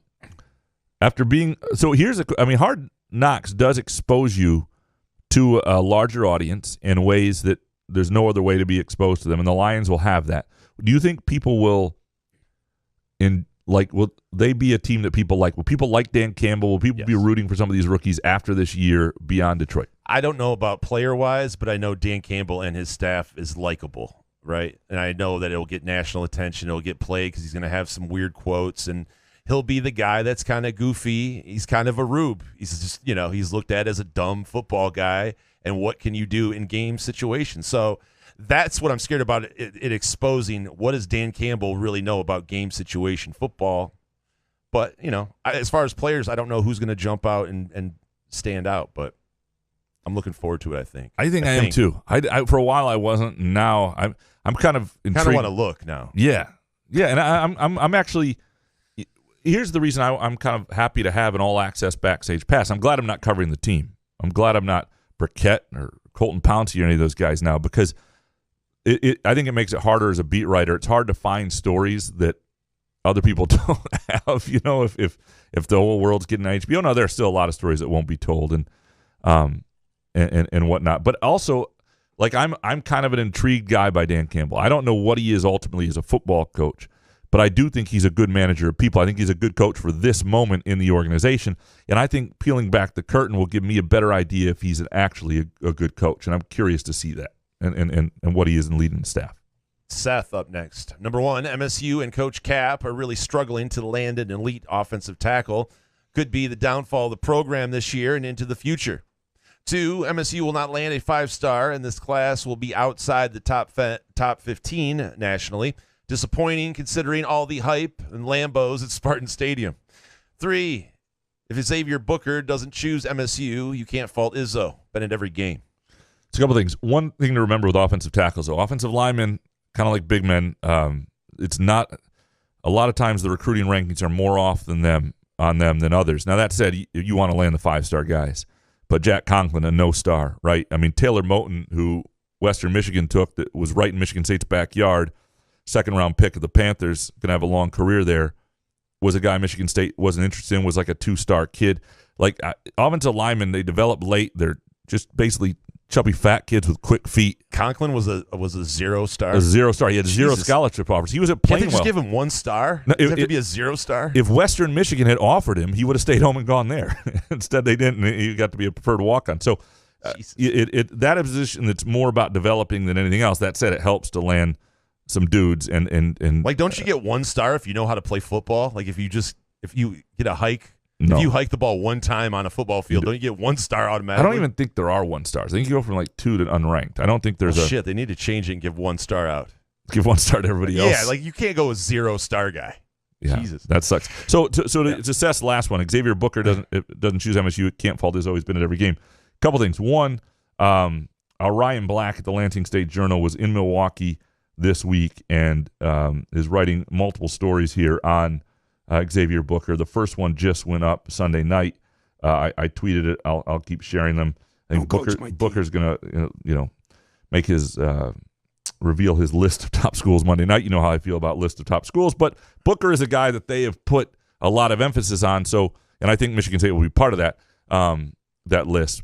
But he is an important recruit because of the time they put in, and they made it very clear. And Izzo has put the press on. Izzo was in Milwaukee. He was in Milwaukee one of the days, flew to Georgia or South Carolina or someplace that night, and was back in Milwaukee the next morning to watch Booker again. Like they are. This is why it costs money to recruit. You mean rich people travel well? They travel privately. Yeah. This is how you recruit. Making it seem like he was slogging on some airline or something. No, he was not having the Dominic problems with Delta. That's for sure. Gavin Haas. Number 1, I'm getting more nervous about this MSU football season as it approaches. 2, MSU football is either winning the Natty or going 7-5 or 8-4 this season. And 3, I cannot wait for the college football and NFL season. I think football is almost back. It's almost back. It's not back, but it's almost back. Almost. I love either winning the national or 7-5 or 8-4. No in between, but 7-5, 8-4 is the floor. I don't like those options, one way or the other. Right? I mean, obviously the national championship, but if it's between that and 7-5, 8-4, who? Yeah, I mean, I would pick 8-4 right now, and maybe 9-3. But I wrote this and I did this 10 quick takes thing that went up the other night. 10. Yeah, well, it was not, and they weren't quick, and it was just like we needed something for a Sunday. I had lots of thoughts. Jay Nakins, was he 2 of those? I had lots of thoughts. He was not even in it. I had lots of thoughts on lots of different things, none of which were really strong enough for a column on their own. So I was like, you know what? Let's just do this. People can pick and choose. They can come back to them, whatever. But one of the things I talked about was the 3 games I think that will ultimately determine Michigan State season a lot beyond the Ohio State, Michigan, and probably Penn State, but Washington, Minnesota, and Wisconsin. And the more I look at Washington, the more I think that's a really intriguing game. Michigan State, I think, is going to be a little more seasoned. Should be able to win that game, but I don't think it's a gimme. And I think Washington's defense may be good enough to make that a real grind. Minnesota, coming off a 9-win season, they lost some pieces. They've got some. It's hard to tell what Minnesota's going to be. It's hard year to year. But that's a game where that could be a team that's absolutely toe-to-toe with Michigan State. And then the biggest one being Wisconsin the week after Ohio State. Like how you handle whatever happens to Ohio State a week later in Spartan Stadium against a good program. And that'll determine what this season is. And if this team has that keep chopping mentality. Like that is the ultimate keep chopping game. Bill McLeod. Number 1, adults should not be tweeting at high school kids they don't know, especially recruits who don't choose your school. Lads. 2, Tuck and Kapilovic need to put a bigger bag together for 5-star offensive line recruits. It takes what it takes. And 3, if you're not betting against the Tigers yet, that's on you. Bill, these are good takes. Now, they're good takes for a couple reasons. 1, you're using a line from Tucker to assess the situation. It takes what it takes, and that is a good point. If ultimately what it takes to build a team that can compete at the highest level of college football, that can be in contention for a college football playoff berth and ultimately compete with those teams, and that is the dream. That is what Tucker's being paid to do. That's what people are hoping is going to happen with this man and the program he has. And this is a guy who said it takes what it takes. If what it takes is having a bag for recruits through a collective, do you do what it takes? I don't know. That's going to be fascinating to watch. And again, we're with you on the Tigers. I think it's time we all jump on it. Don't be shy. I mean, don't bet outside of your means. I'm just saying, I think if you bet the next 18 games against the Tigers' first 5 innings, other than when Scooball plays, you will not lose money. MSU Stan, number 1, Michigan State will land a highly coveted football player next month, sparking recruitment again. 2, I will consume over 1.8 melting moment ice cream sandwiches per game. 3, Mel Tucker will reveal a new alternative uniform that the Spartans will don against Ohio State or Michigan. And bonus take, Sky Mint makes everything better. It's a hell of a bonus take. It's true. Makes the Tigers better. Stan's not lying. Makes this show better a lot. Jason is takes the pain away of doing the show. I mean, aches and pains. Right. No, it's doing the show. 1.8 melting moment sandwiches, which is about it's almost 2. It's about 1,100 calories a game, which is okay if that's most of your meals for the day. People have to understand that's a-okay. And I do think that MSU football in some ways just needs that, right? Or the fan base could use that. If there was a 4-star recruit that's somewhat coveted who commits in the next month, people would be like, all right, now they're at 10 4-stars. Now they're still getting these guys. This isn't impossible to do. I think that would help a little bit. But so would Xavier Booker. I think people would feel real good about that too. Trouble with the slap up next. Number 1, the take that it's not a division problem, it's an Ohio State problem, is lazy and incomplete. No reasonable person is upset that Ohio State is the best team. It's because the championship game rarely includes the 2nd, 3rd, or even the 4th best team, making it lame and not a real championship. 2, the NCAA gets $1 billion a year and does no enforcement. The FBI gets $10 billion to deal with all the crime and is more successful at enforcing NCAA rules than they are. Outsourcing NCAA money and enforcement to the FBI would make college sports better, especially name, image, and likeness enticement issues. 3, Graham likes the phrase sweat equity because he relates to sweating a lot. This is why I'm surprised that he doesn't like the phrase seasoned instead, which should speak to his Raccoon Graham sensibilities. Appreciate you. Trouble with the slap. There's no question. I actually use seasoned a fair bit, but sweat equity is a go-to. 2, both of these first ones. 1, the Ohio. I understand what you're saying there. It's not that it's my take that it's not a division problem. It's an Ohio State problem.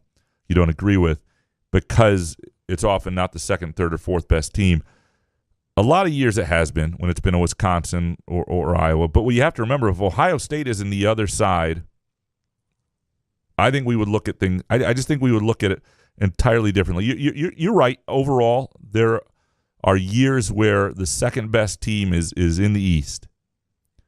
But when we had Scott Docterman on, he laid out the record, and I don't have it in front of me here, but minus Ohio State, the West wins more games against the East by a fair bit, and so it's not even that far off with Ohio State. I just don't think it would be an issue without Ohio State. People wouldn't be that upset, and that's anyway. To the FBI point, my only issue with this is that the FBI, with the college basketball scandal that went on, showed no teeth and backed off entirely, and I don't know what happened there, but I lost a lot of faith in what they were going to do. The fact that Kansas hasn't been taken down, the fact that through all that they got almost nothing. They sent like an assistant coach and a runner, a guy who was barely an agent, Chuck Person, to jail.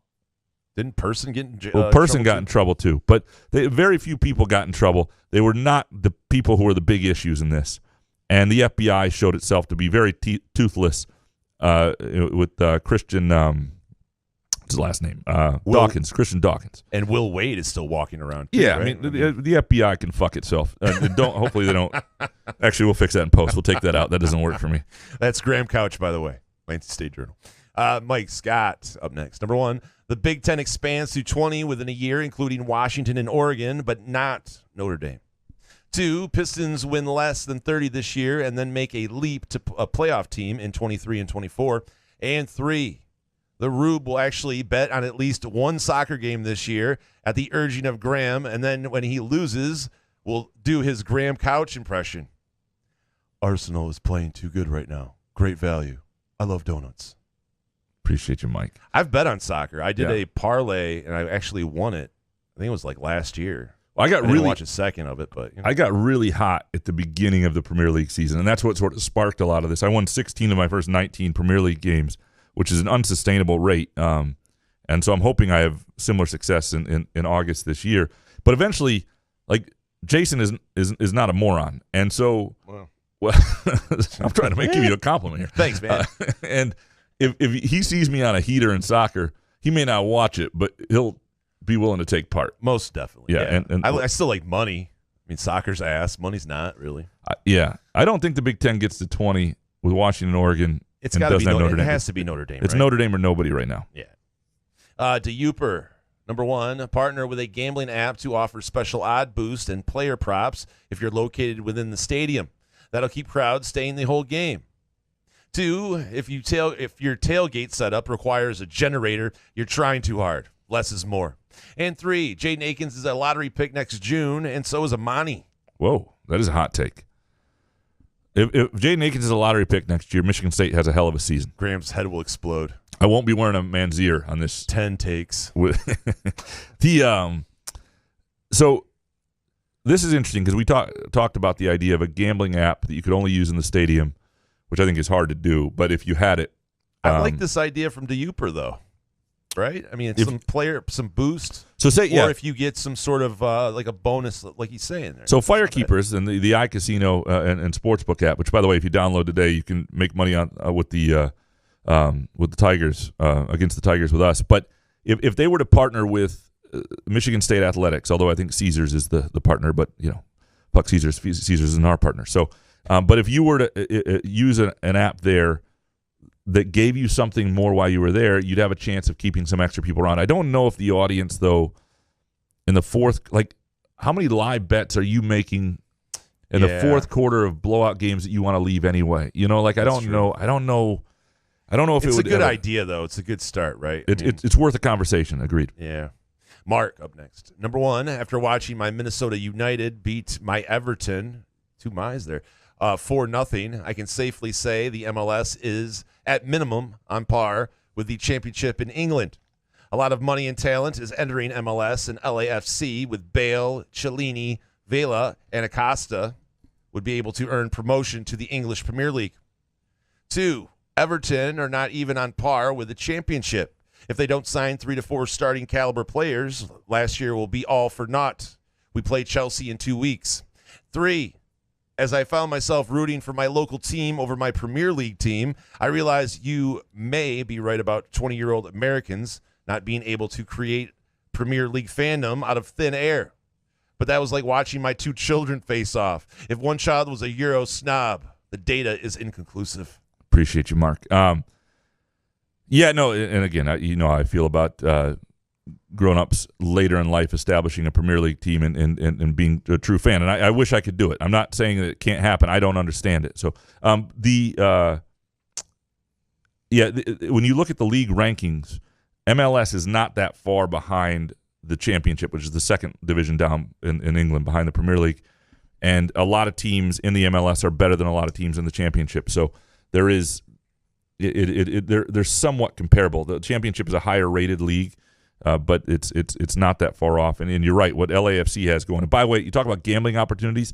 MLS, like in soccer, home road changes the line a ton, and Vegas is overdoing it with a couple teams that are pretty good, even when they're playing bad teams. And I won some money on LAFC at Nashville, and I think it was Kansas City. Oh, I forget where. But anyway, watch some of that stuff. The really top teams, LAFC especially, playing against middling teams on the road, you can get really good value on the Firekeepers iCasino and the Sportsbook app.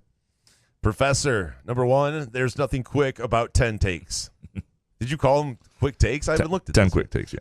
Oh, 2, Avila will be fired after the trade deadline, but that is still 18 months too late. And 3, there isn't a worse hell than having Danger Zone stuck in your head and slowly realizing it's the karaoke version from Couch in the Rube. Away to the danger zone, right into the danger zone. Wow. So, love that. Avila will be fired after the trade deadline. Because after that, again, there's nothing else to do. What do you want? Do you want the Tigers to do anything at the trade deadline? To me, with who? That's the point. No, because it'd be Riley Green. Correct. Right? Don't mess with anybody who might have a future, but there aren't that many guys. Again, what does Chris Ilitch need to see, though, if you're at the trade deadline and no one wants any of your guys? Yeah, I'm sure there are some pitchers that you might, but most of them are having Tommy John surgery. So, it's brutal. Yeah. Mulan Lobby Spartan. Number 1, MSU football will not have a top 10 recruiting class. We're not ready to spend with the big boys. 2, name, image, likeness will destroy some teams. The bust will correct the market. And 3, Narduzzi comments were silly, but I won't go after him. MSU football may not be where it is without him. There's no question. Narduzzi is a huge part of MSU's past and the success they had. And so ultimately, if I were an MSU fan, I would forgive his comments were silly, and you're right, and sort of asinine, but especially the second part about the Big Ten. To number 2 here from Molan Lobby Spartan, NIL will destroy some teams. The bus will correct the market. And I think this is really important. This is what you want to root for. You want to root for teams that at the beginning of the year, based on rankings, based on recruiting classes, are going, oh, that should be a top 10 team early, and then watch them have a bad year and watch that come out. And I think if locker rooms can fall apart, if NIL becomes an issue some places, and I think even the teams that are spending are not sure how to manage it and are worried about this, I think that helps a place like Michigan State. Jeff Oswald, number 1, Kirby Smart criticizing NIL only to sign a massive contract days later was pure comedy. 2, Trey Mosley will have more yards and TDs than Jaden Reed this season. And 3, Tecmo Super Bowl on NES is still better than any Madden game. I love Tecmo Bowl. So that's fucking insanity, Jeff. I respect your take, but that's crazy. See, I've never been a huge fan of Madden, and I love Tecmo Bowl. But maybe that was just age of that I was. Tecmo Super Bowl was the best video game in terms of pure enjoyment I ever had. We got past that when the Madden came out. But Bill Walsh football. I also turned 14, so I had less interest. You know, I'm saying it all is about where you were in your life. Like, I would have 3 friends over. We'd all have our own seasons. We'd sit there and we'd play until the game froze. Then we'd have to blow on it, and we'd lose our seasons, which did suck. That's great, but it's not better than Madden. Okay. Yeah. Oh, yeah. No. Better than the first Madden game, by the way. I had Madden for a computer in 1992 on a floppy disk. Oh, man, that game sucked. Let me tell you that. Mom, have you seen my floppy disk? I could barely get the thing to work. I didn't even understand what was happening. I know we're old men, but damn, these kids have no idea. Struggle. Call me Al. Number 1, summer is overrated. Fall is the sweet spot. 2, instead of aircraft carrier games, Alan Haller should be focusing on the Izzo succession plan. And 3, if Jeff Oswald were a recruit, he'd be the number 1 DB in the country. Playing on the DB initials I see there. Douchebag. Got it. Yeah. So to number 2 here, I don't. Number 1, I don't think Haller cares all that much about the aircraft carrier game. Like, I think he's okay with it. I think that was something that was in the works with Kevin Pauga and MSU basketball. And I'm sure Haller had a hand in to some degree, and I don't know to what degree, so I don't want to speak out of turn. But Haller's concerns are, like when you see the volleyball program playing at Breslin, that's an Alan Haller move. And I do think he is thinking about Izzo's succession plan. He's a guy who's a well-thought-out guy. I mean, he really does. These are things I guarantee you he has thought about. If Izzo were to leave next year, what would I do? Those are the sort of things he thinks about. But what do you mean Haller doesn't care about the aircraft carrier game, though? I mean, it's going to be a big deal. It's going to be on, ESPN? And it's but I don't think that's live shows. I don't think that's ultimate priority. I mean, I think he truly believes also that not his direct predecessor, but Mark Hollis, sometimes was too focused on that stuff. Now, that says, I mean, Hollis was the AD at a time where MSU needed its profile raised a little bit, and he did a good job of that. I think that Haller is more worried about raising up the entire athletic department, and also I think he's, if you're talking about one of the two sports and being worried about that stuff and raising the profile, it's football. Basketball is a pretty well-oiled machine at this point. But it still doesn't hurt to have your program on national television. Right? No, he's great with it. I'm just not saying it's not his brainchild. I mean, that's what I'm saying. I doubt that was his brainchild, and I could be wrong on that. And if Alan's listening, text me and say you're the number one DB in the country. Spartan 18770. Number one, let's just stop with the name, image, and likeness facade. It's time to adopt the pay-for-play approach in college sports. 2, winning a college bowl game other than the college football playoff does not matter in today's landscape. It's become just another recruiting tool for the program. And 3, the only way to win the recruiting battle at MSU is to send players to the NFL. Getting drafted in the first 2 days is why players go to Bama and Ohio State. Bonus.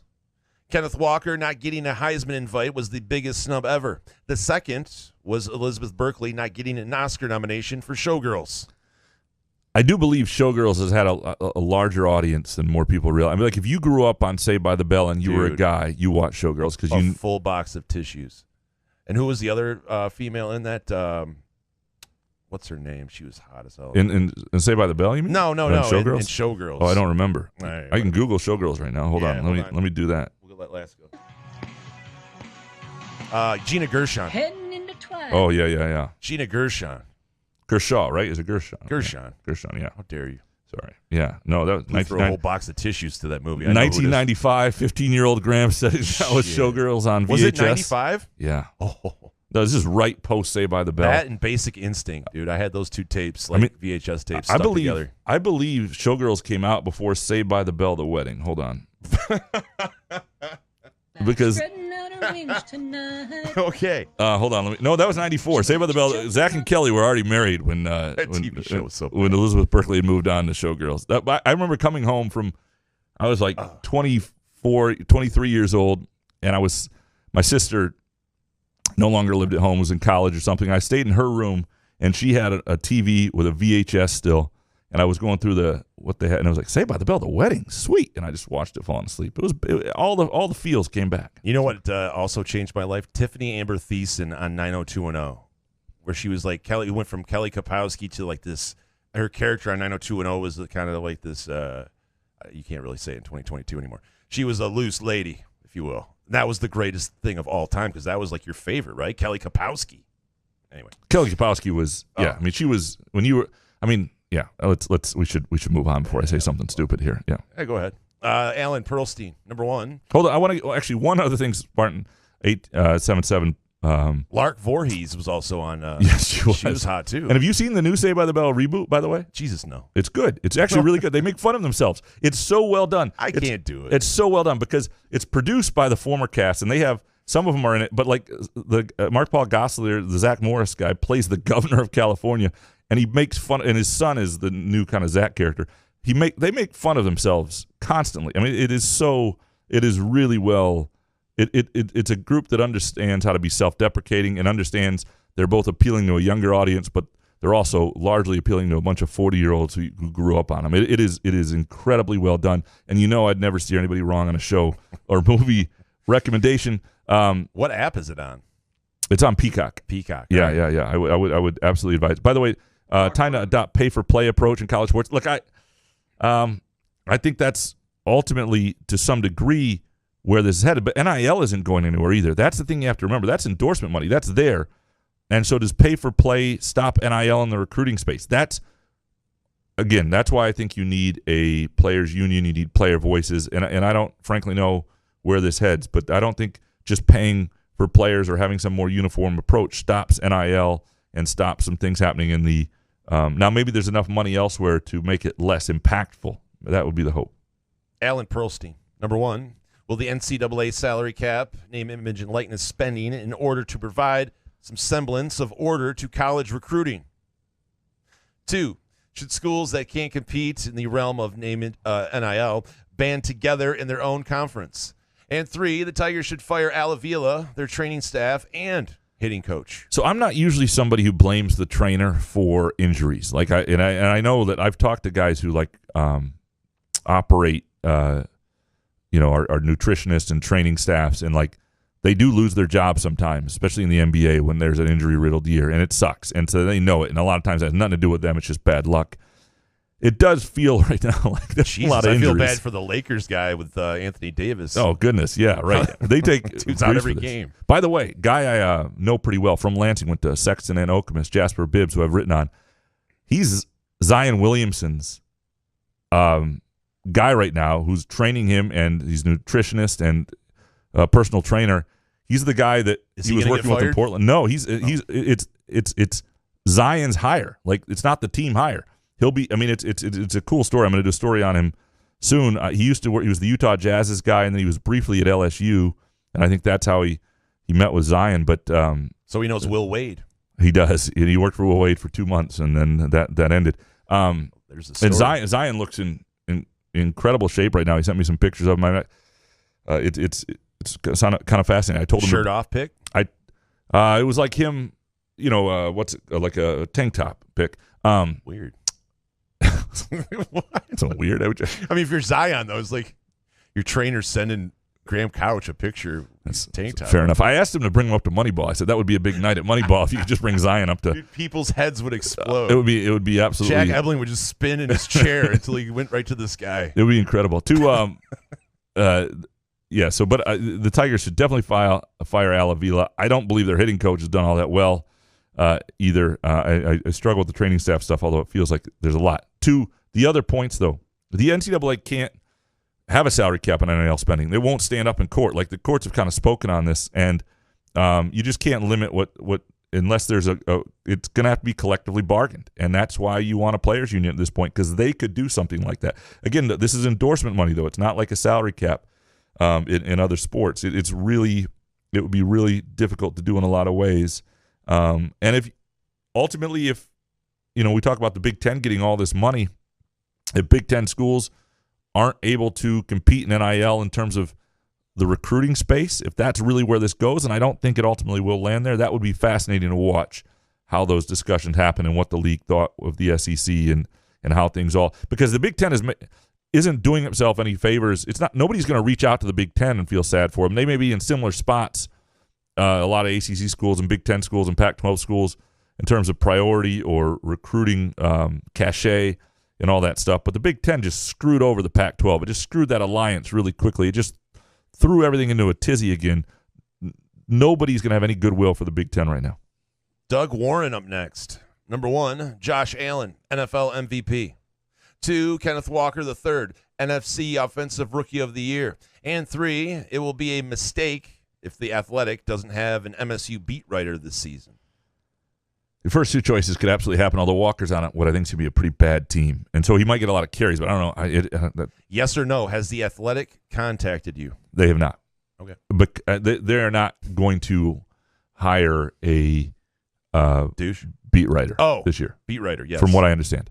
And why not? What? So, explain. I struggle with this a little bit because I am more plugged into The Athletic than most people, just because my buddy Scott Powers is now this is not where I got this intel, but he is was the number 2 employee ever there, right? Hired by the Blackhawk, or hired to cover the Blackhawks back when they were nothing, back when all they had was The Athletic Chicago. And then The Athletic Michigan and Cleveland started, and I met with their guys when they started there, and they're the founders of The Athletic, and I was I had some conversations about guys that would be worth reaching out to and around the state and all that stuff. And I loved what they were doing initially.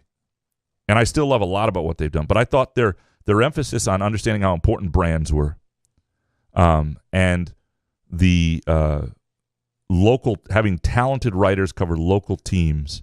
So you had the combination of great storytelling that you were willing to pay money to keep, but also what drives audience is the obsession with the team and the love for the team. It's not, great writing on a national scale is good, and we all like it and we enjoy it. But when you're talking about subscriptions, if you have a national quality writer like a Brendan Quinn, this is not a 69. This is just me being upfront here. I didn't say anything. And you have a fan base like Michigan and Michigan State basketball, and they're going to have to subscribe. You can't not subscribe if Brendan Quinn is writing about your team regularly. Like it's a brilliant business plan. They were the anti-ESPN. They've gone a little that way. I thought the appeal should have been, if you're a national writer, you should want to be a local writer. Like that should be the emphasis. And I'm not saying that exactly, but they've gone away from that a little bit. And what's happened at MSU, from what I understand, is, it's a hard beat to come into because there are a lot of capable other voices and there are a lot of other subscription offers, and it is hard. It's just a hard.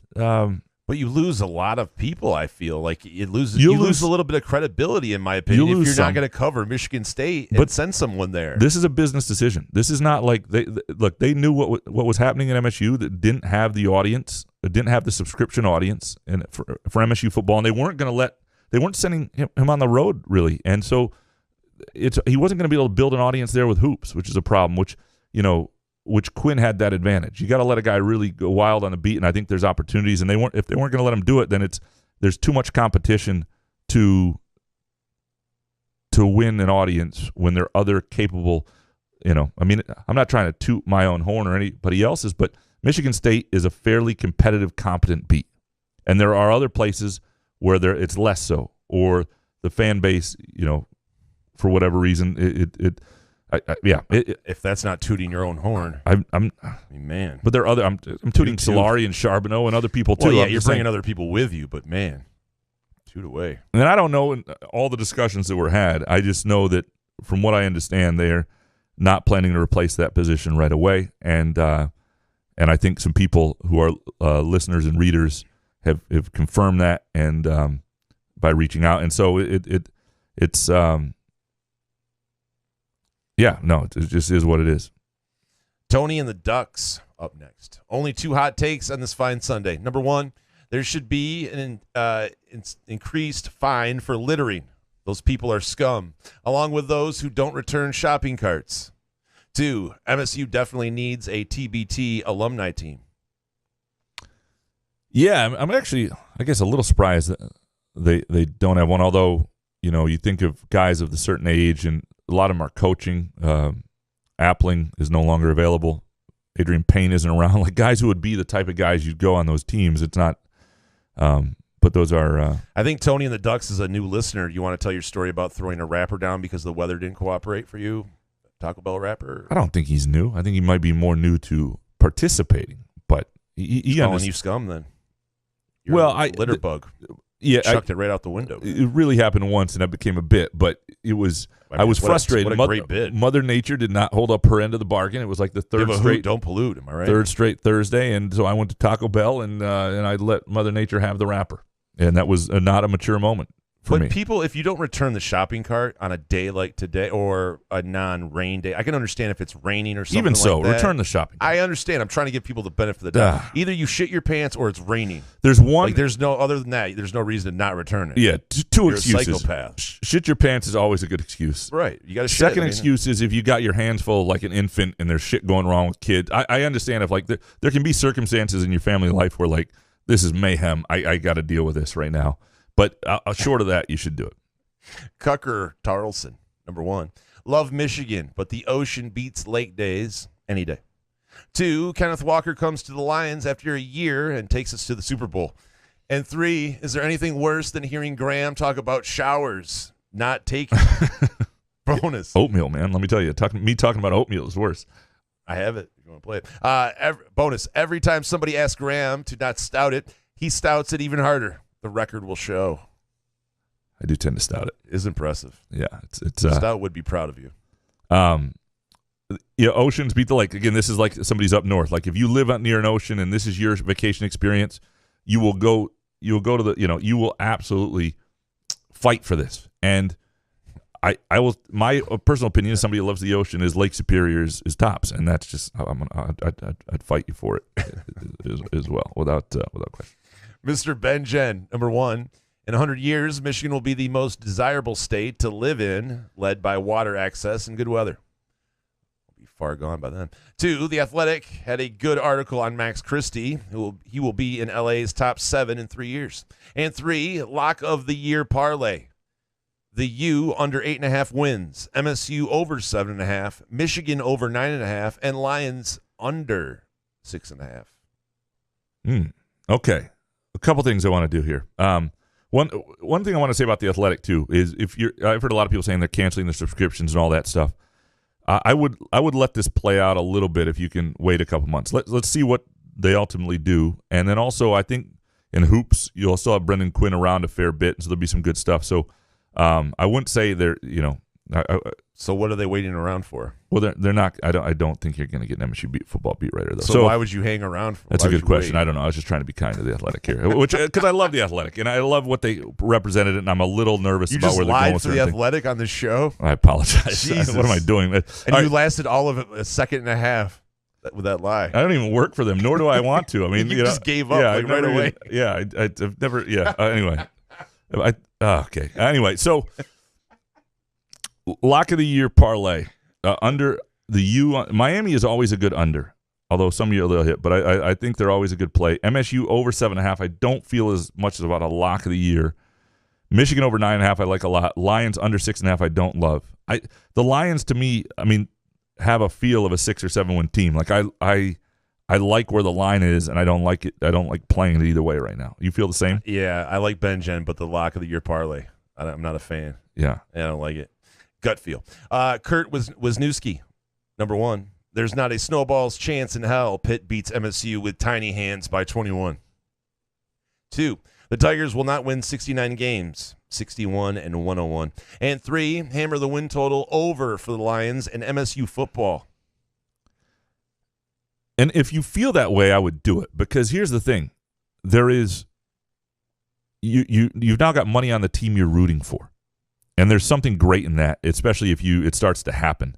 The other thing it can do is you're somebody who finds yourself betting on individual games and losing money. If you have a decent chunk of change on a team's season win bet, it's like having a bet every week. And you can feel like you didn't miss out on a great line or whatever. You're always working towards their number of wins. They don't have to cover spreads. They just got to win the game. And so it's a decent way to do it. 61 wins. What are the Tigers at right now? Hold on. Let me look up the...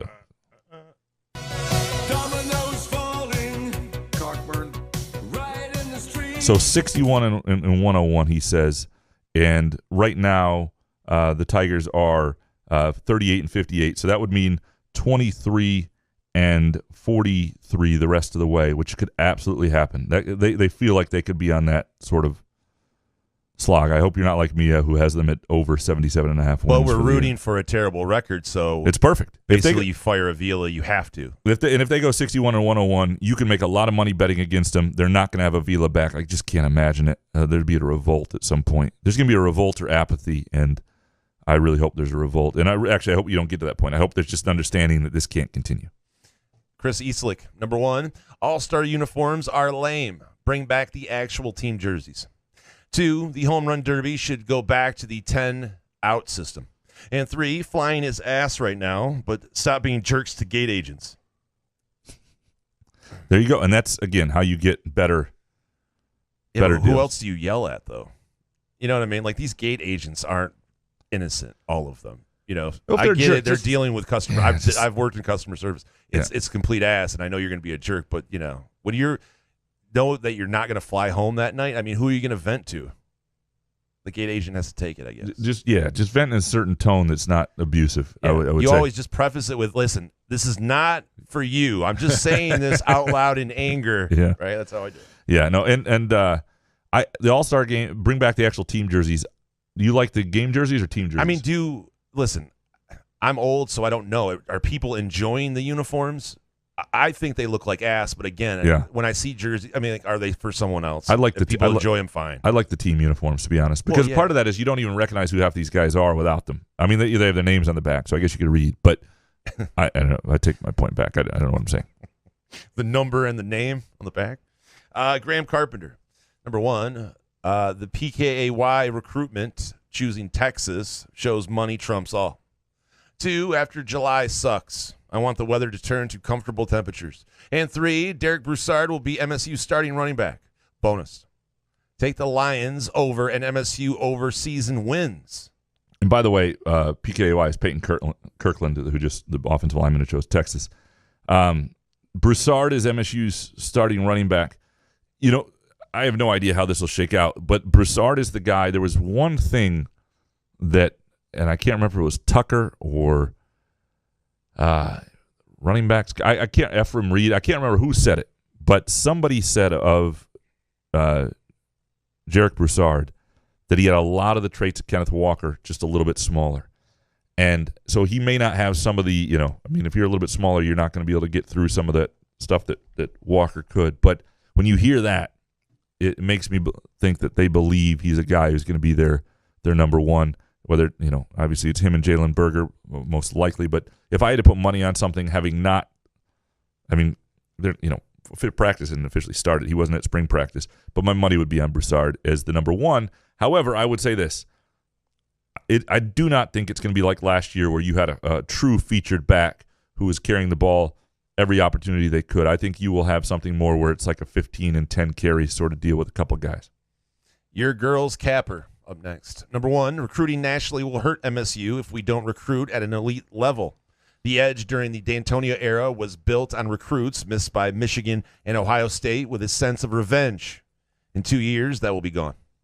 2, elite recruiting can only be reached by either a change in openness for pay for play or elite performance. MSU will not pay for play. And 3, without pay for play, it has completely backfired on Tucker for targeting top targets. Well, I think it's a good question. I mean, again, it's going to be fascinating the way this goes. And he's gotten 9 top 400 kids, so I don't know if backfired is the right word. Now they are missing out on some really key guys or really elite guys that at some point you got to land if you're going to compete at the ultimate highest level.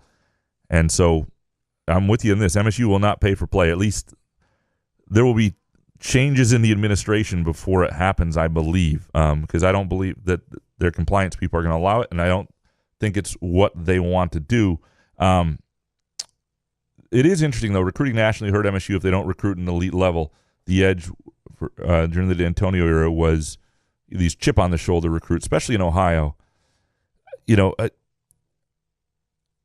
I think Tucker has a great feel for recruiting, and I would trust that feel.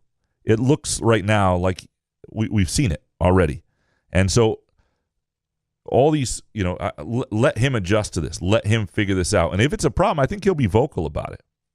But we haven't heard that yet either. And it'll be interesting to hear him talk at Big Ten Media Days. And I'm sure this will get brought up. Jeff Haddis up next. Number 1, MSU football needs another double-digit season win total to keep the juice flowing. 2, I once again would like to reaffirm that Al Avila has crossed over into the worst GM in Detroit sports history territory. And 3, Izzo will win the Big Ten next year. Al Avila or Matt Millen? Who's worse? Millen. Okay. Yeah. Yeah. I mean, I don't know if the Tigers are decimated for a couple years to come. Maybe he's in the conversation, but I would say Millen, right? I think it's close, but Millen was really bad. I mean, he led them down the path of an 0-16 season. I mean, William Clayford Sr. is the worst out of all of them because he let it happen. I mean, you can't really blame Millen for taking that check. Although the Tigers have had, it's not a landslide. Not far off. Yeah. It used to be. So the Izzo will win the Big Ten next year. I don't think this is a hot take though. Because I do think, and I don't know what MSU basketball is going to be, what their ceiling is. But even if they're just good, I think the Big Ten is going to be down. Now, somebody will emerge and wind up being a pretty good team. And so if Michigan State's not it, they won't win the Big Ten. But it's not last year's Big Ten. I think MSU's going to have more seasoned players, you use the word seasoned, than a lot of teams, more sweat equity, especially, than a lot of guys. And I think MSU will be in the mix, or has a chance to be in the mix, just based on their top 4 or 5 guys, returning guys, and compared to a lot of other rosters. Kevin from Rochester Hills. Number 1, it pains me to say, but Graham is right about Tommy John surgery. Verlander has never been better, and every pitcher should have it by the age of 16. Pretty young, but I get your point. 2, Will Zalatoris will win the Rocket Mortgage and leave for the Live Tour. 3, Lions are a lock to win more than 6 games. Get some Lions optimism. It's always dangerous this time of year. Yeah. Wow. By the way, the Live Tour is taking some people now. At what point is it like, does it take away from now?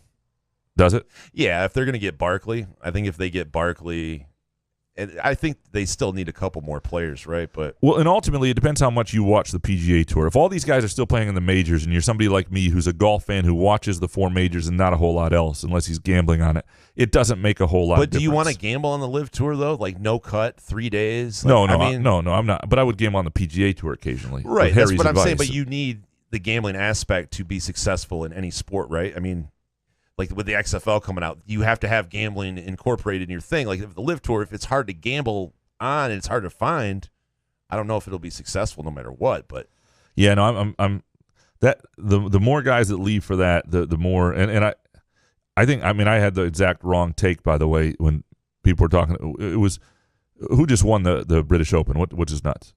Cam Smith. Mm-hmm. And then we were asking whether it was inappropriate to ask him about the Live Tour, and the next day he left for the Live Tour. Like, fuck Cam Smith. Absolutely, it was appropriate. Did he actually leave? Yeah, he's going to the Live Tour. I was more talking about, like, can you just let the guy have a day to celebrate? Like, I don't mind if you ask the next day or whatever. Not if the next day he's leaving. So what? Then talk to him about it. You can't just let the guy celebrate the British Open. But then these guys all hide then. It's like, I don't want to talk. Like, I would say this to him. I would say, hey, we're hearing that you might leave for the Live Tour. I want you to be able to celebrate this now and not make this about that. But if you do leave for it, let me know that you're going to be available to talk about it. Otherwise, we got to talk about it now. I would make that damn clear. Did you hear the fans booing, Castellanos? Eric Larson. What's the? What are you talking about? What's the show that was on? You sound like the dad in the cartoon show. I don't know what you're trying to say. Oh, fuck me. This is a podcast. We got to keep moving. Okay. When you figure it out, just yell it out. Eric Larson. Damn it. What the fuck? How can you start with you have no idea what you're trying to say? It's a cartoon, a guy's dad. It's a cartoon. It's the fat kid in the Southern voice guys and all that. It's Hank, King of the Hill. King of the Hill. Sound like Bobby. Yeah. Eric sound Larson. like not the dad, but sound like one of the guys in King of the Hill. Jesus, anyway, what a long way to go. Yeah, that was rough. Eric Larson, number 1, the U.S. men's national soccer team fails to make the knockout stage. 2, Helen of Troy will be the new rivalry trophy between USC and MSU. I like it. And 3, Yoda is greater than Boris. So much greater, he's going to read the bonus take. Your greatest strength is always your greatest weakness. Didn't Lat say that? Boris probably did. Oh. 2, it would be massively disappointing if this U.S. men's national soccer team fails to make the knockout stage of the World Cup. And obviously it's not a cinch because Wales is competitive. England is obviously more of a favorite, and Iran is there are worse teams out there. But they are, given what they've looked like, they ought to get out of that group.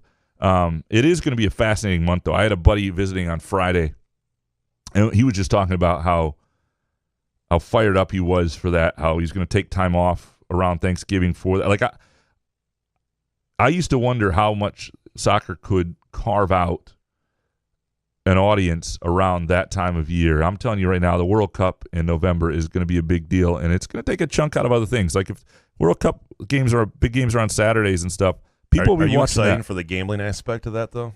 Yeah, absolutely. I mean, soccer, I gamble the hell out of soccer. But I can imagine how cool that's going to be in November. It's fun. Oh, it's so fun. And like they play that game on the Friday after Thanksgiving between Iowa and Nebraska football. That's going to go up against the U.S., England, and soccer. Guess there's going to be, if you're not a freaking corn muncher, you're going to be, I don't know what that meant. You're going to be watching. Like a butt muncher? Yeah, I don't know. Everybody in the world is going to be watching England, the U.S., for not that Nebraska-Iowa game is going to be a tree in a forest. You're a corn muncher. Trees, weekend highlights. Number 1, Stranger Things 4 has legit Freddy Krueger vibes. Scary, man. 2, Tigers suck ass, but friends make it fun. Woohoo, Jordan and Sam. Sam likes to be mentioned on the podcast. Okay. Yeah. Yeah. 3, got remarkable 2 notebook. Next level amazing. Even the pen changes weight with different writing styles. So cool. Good stuff, Skyman. Doing some magic here. Yeah. The remarkable 2 notebook is kind of. Is it? You take notes and stuff. It's kind of you can write on it and save stuff. It's kind of wild. But Yeah, I'll have to give it a look. Stranger Things. I'd probably man. sit on it or lose it. That's the problem. You can sit on it.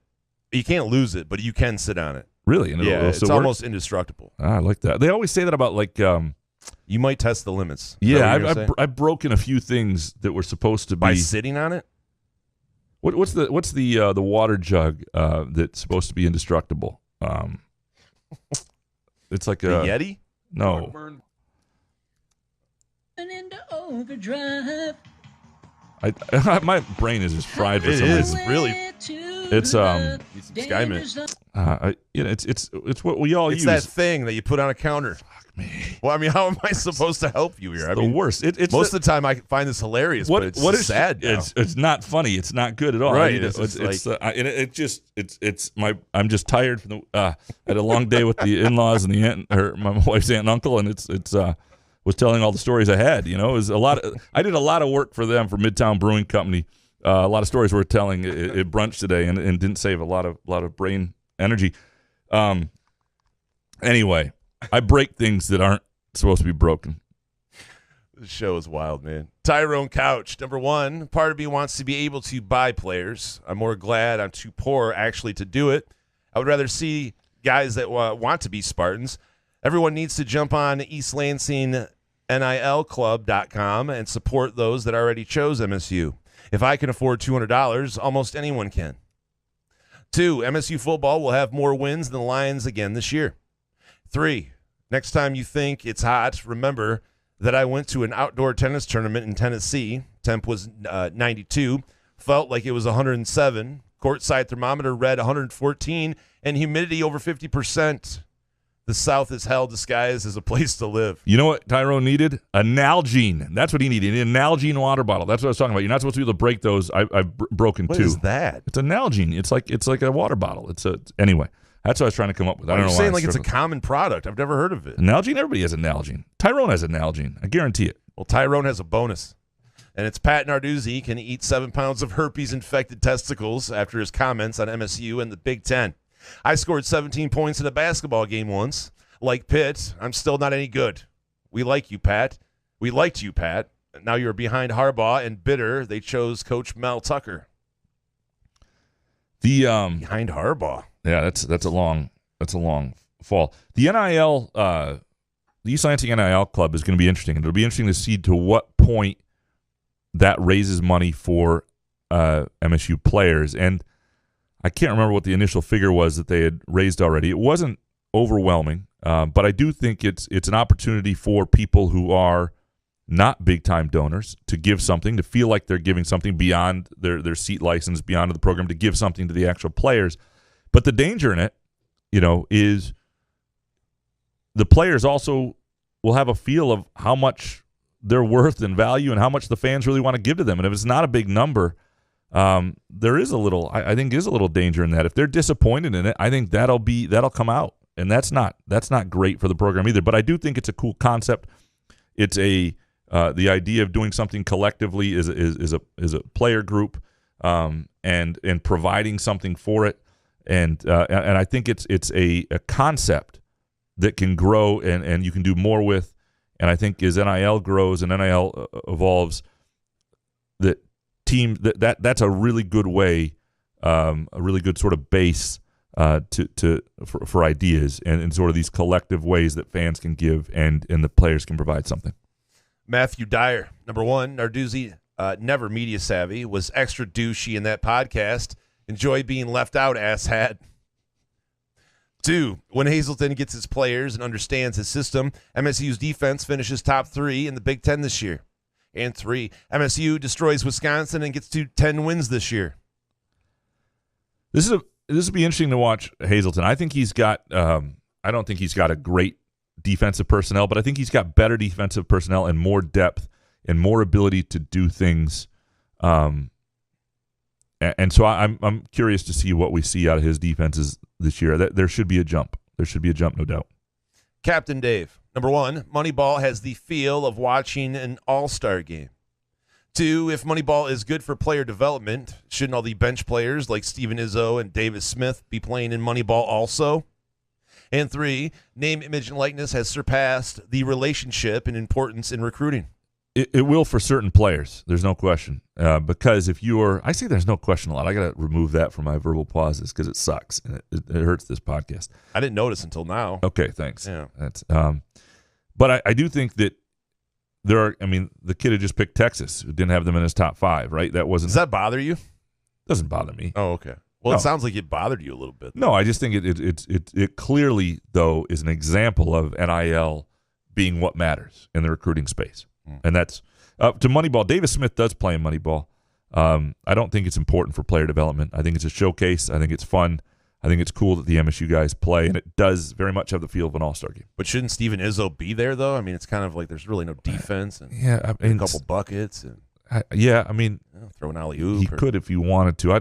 Steven Izzo was a walk-on. Like Steven Izzo would struggle against some of these guys. Which a lot. So of would these you, guys. and you're talking about playing in this thing. Yeah, but I'm willing to look like an ass. Okay.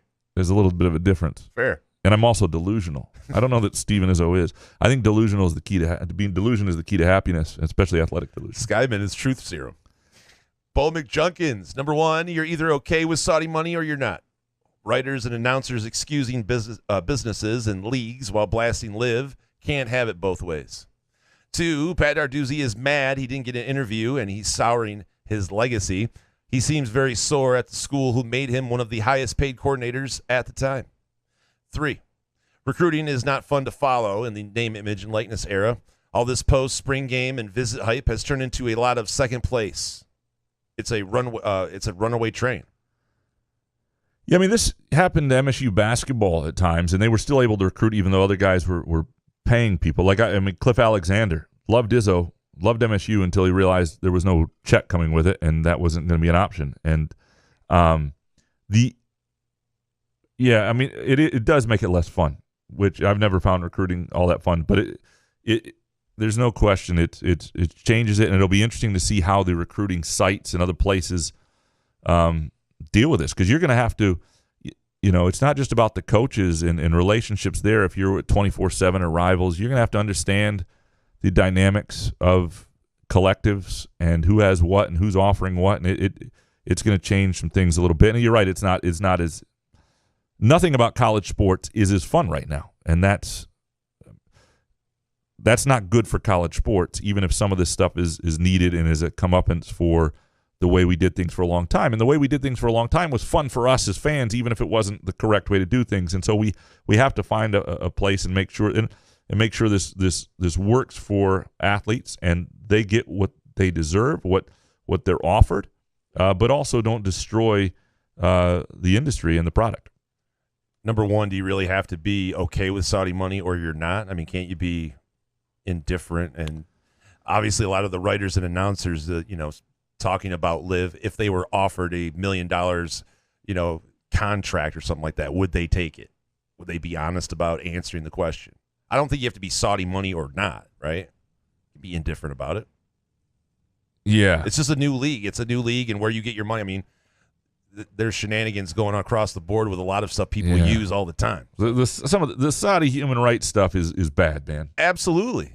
But it is in China, and there's Chinese money and a lot of stuff too. I get it, but NBA. Yeah, but it's LeBron never talks about it. I mean, it's like Barkley said. It's like you guys are full of yourselves if you wouldn't take this kind of money or at least talk to people. Doesn't mean you're backing the Saudis, I guess. I don't know. Nick Palmer, number 1. I've seen better fundamentals at a 9-year-old state Little League tournament than the Tigers. 2, football is so close I can almost taste it. And 3, the pod needs to do a remote from Marquette. There are at least 3 different mentions a show. Make it happen.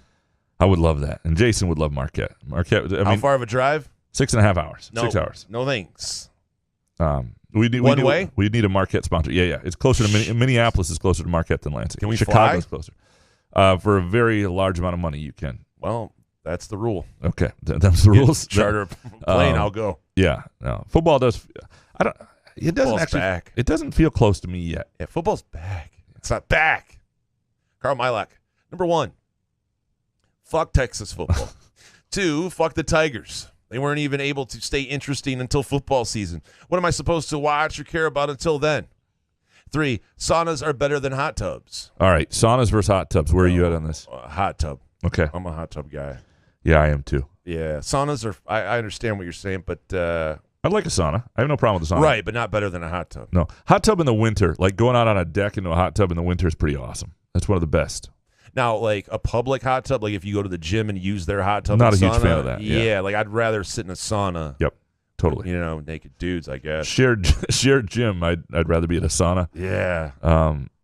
Dudes that don't wrap a towel around their set there, it's kind of weird. Have you ever seen that where guys just have a full conversation butt ass naked? Oh, yep. Don't get it. Been there. And on the MSU beat, like Matt Charbonneau was a huge hot tub guy, like on the road at a Marriott, like butt ass naked. No, he's usually wearing some trunks. But yeah, if you walk into the pool area or you get out of the gym, there's Charbonneau. Why not? Yeah, smart. Yep. And by the way, number 2, have you ever heard of gambling? You can make baseball really interesting. You're gonna have to do that, Carl. Or but Carl is a young guy. I don't know how much disposable income. Not that I wasn't betting in college, but dude, $20, you can throw a parlay together. It does suck because the Tigers. I agree. A baseball team's first obligation is to get you to football season. That's where baseball is, and if they can't do that, they have failed. Clint Bainey, number 1, Narduzzi sounds like the guy who gets whiskey dick and blames the whiskey instead of himself. 2, Cal Halliday scores MSU's first points against Western on a fumble recovery for 6. And 3. Excuse me. Theo Vaughn won the British Open. No, wait. That's Cameron Smith.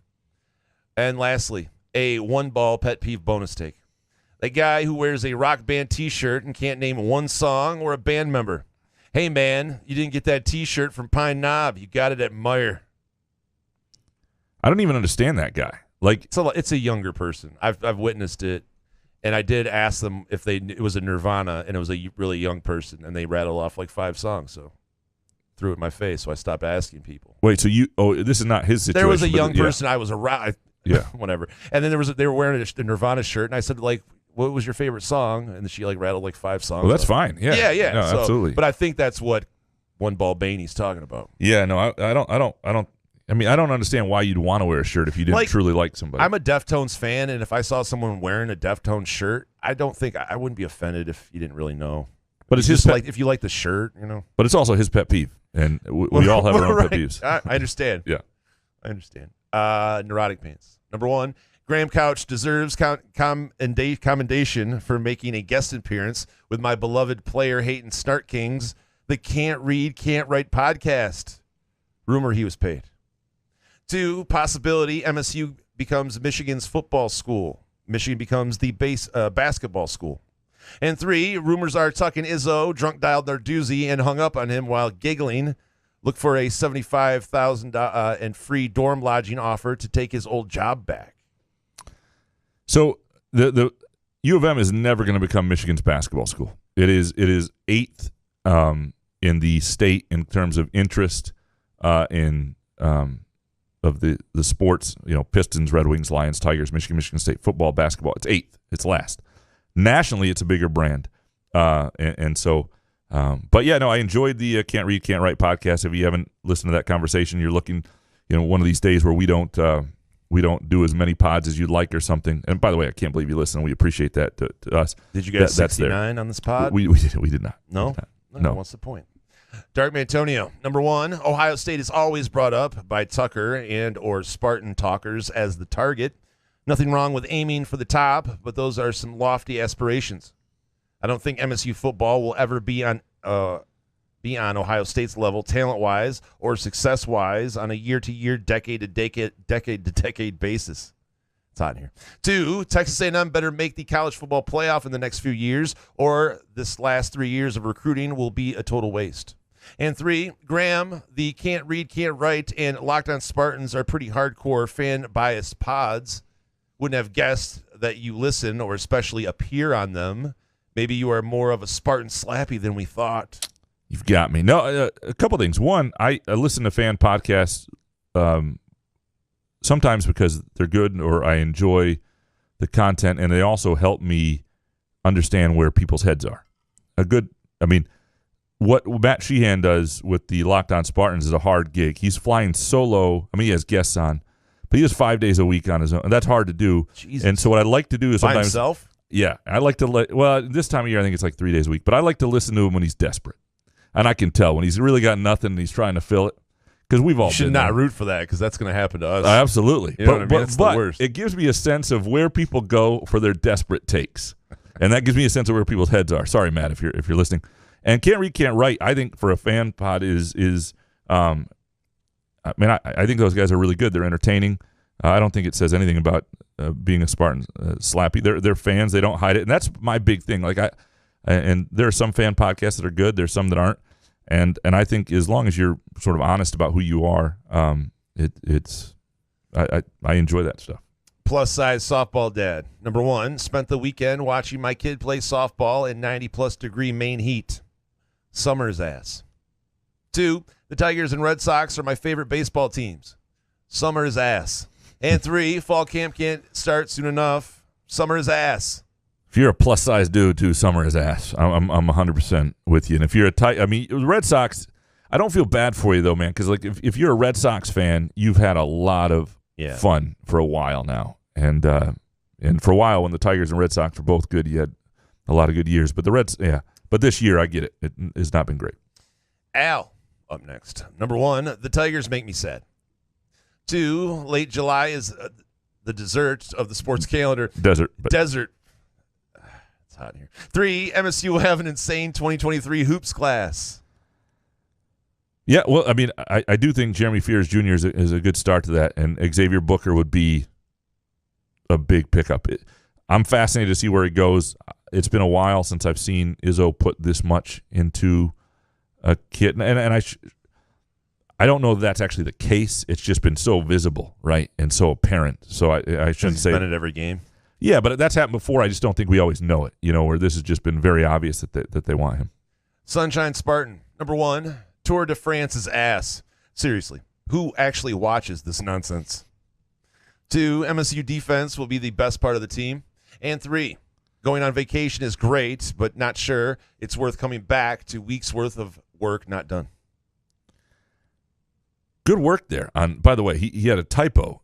Warn not done. And I couldn't figure out what it was, so I just left it, and you actually solved it on the fly. You're getting really good at this. Oh, I got lucky. Yeah. I just see this as warn now. Yeah. No, I'm with you. And the worst is when you have something hanging over you on vacation. Like you're like, I probably need to do that while I'm on vacation. What's hanging over you? I'm just saying if you have a story or you have something you have work that is hanging over you. It's the worst if you can't completely check out. Tour de France ass.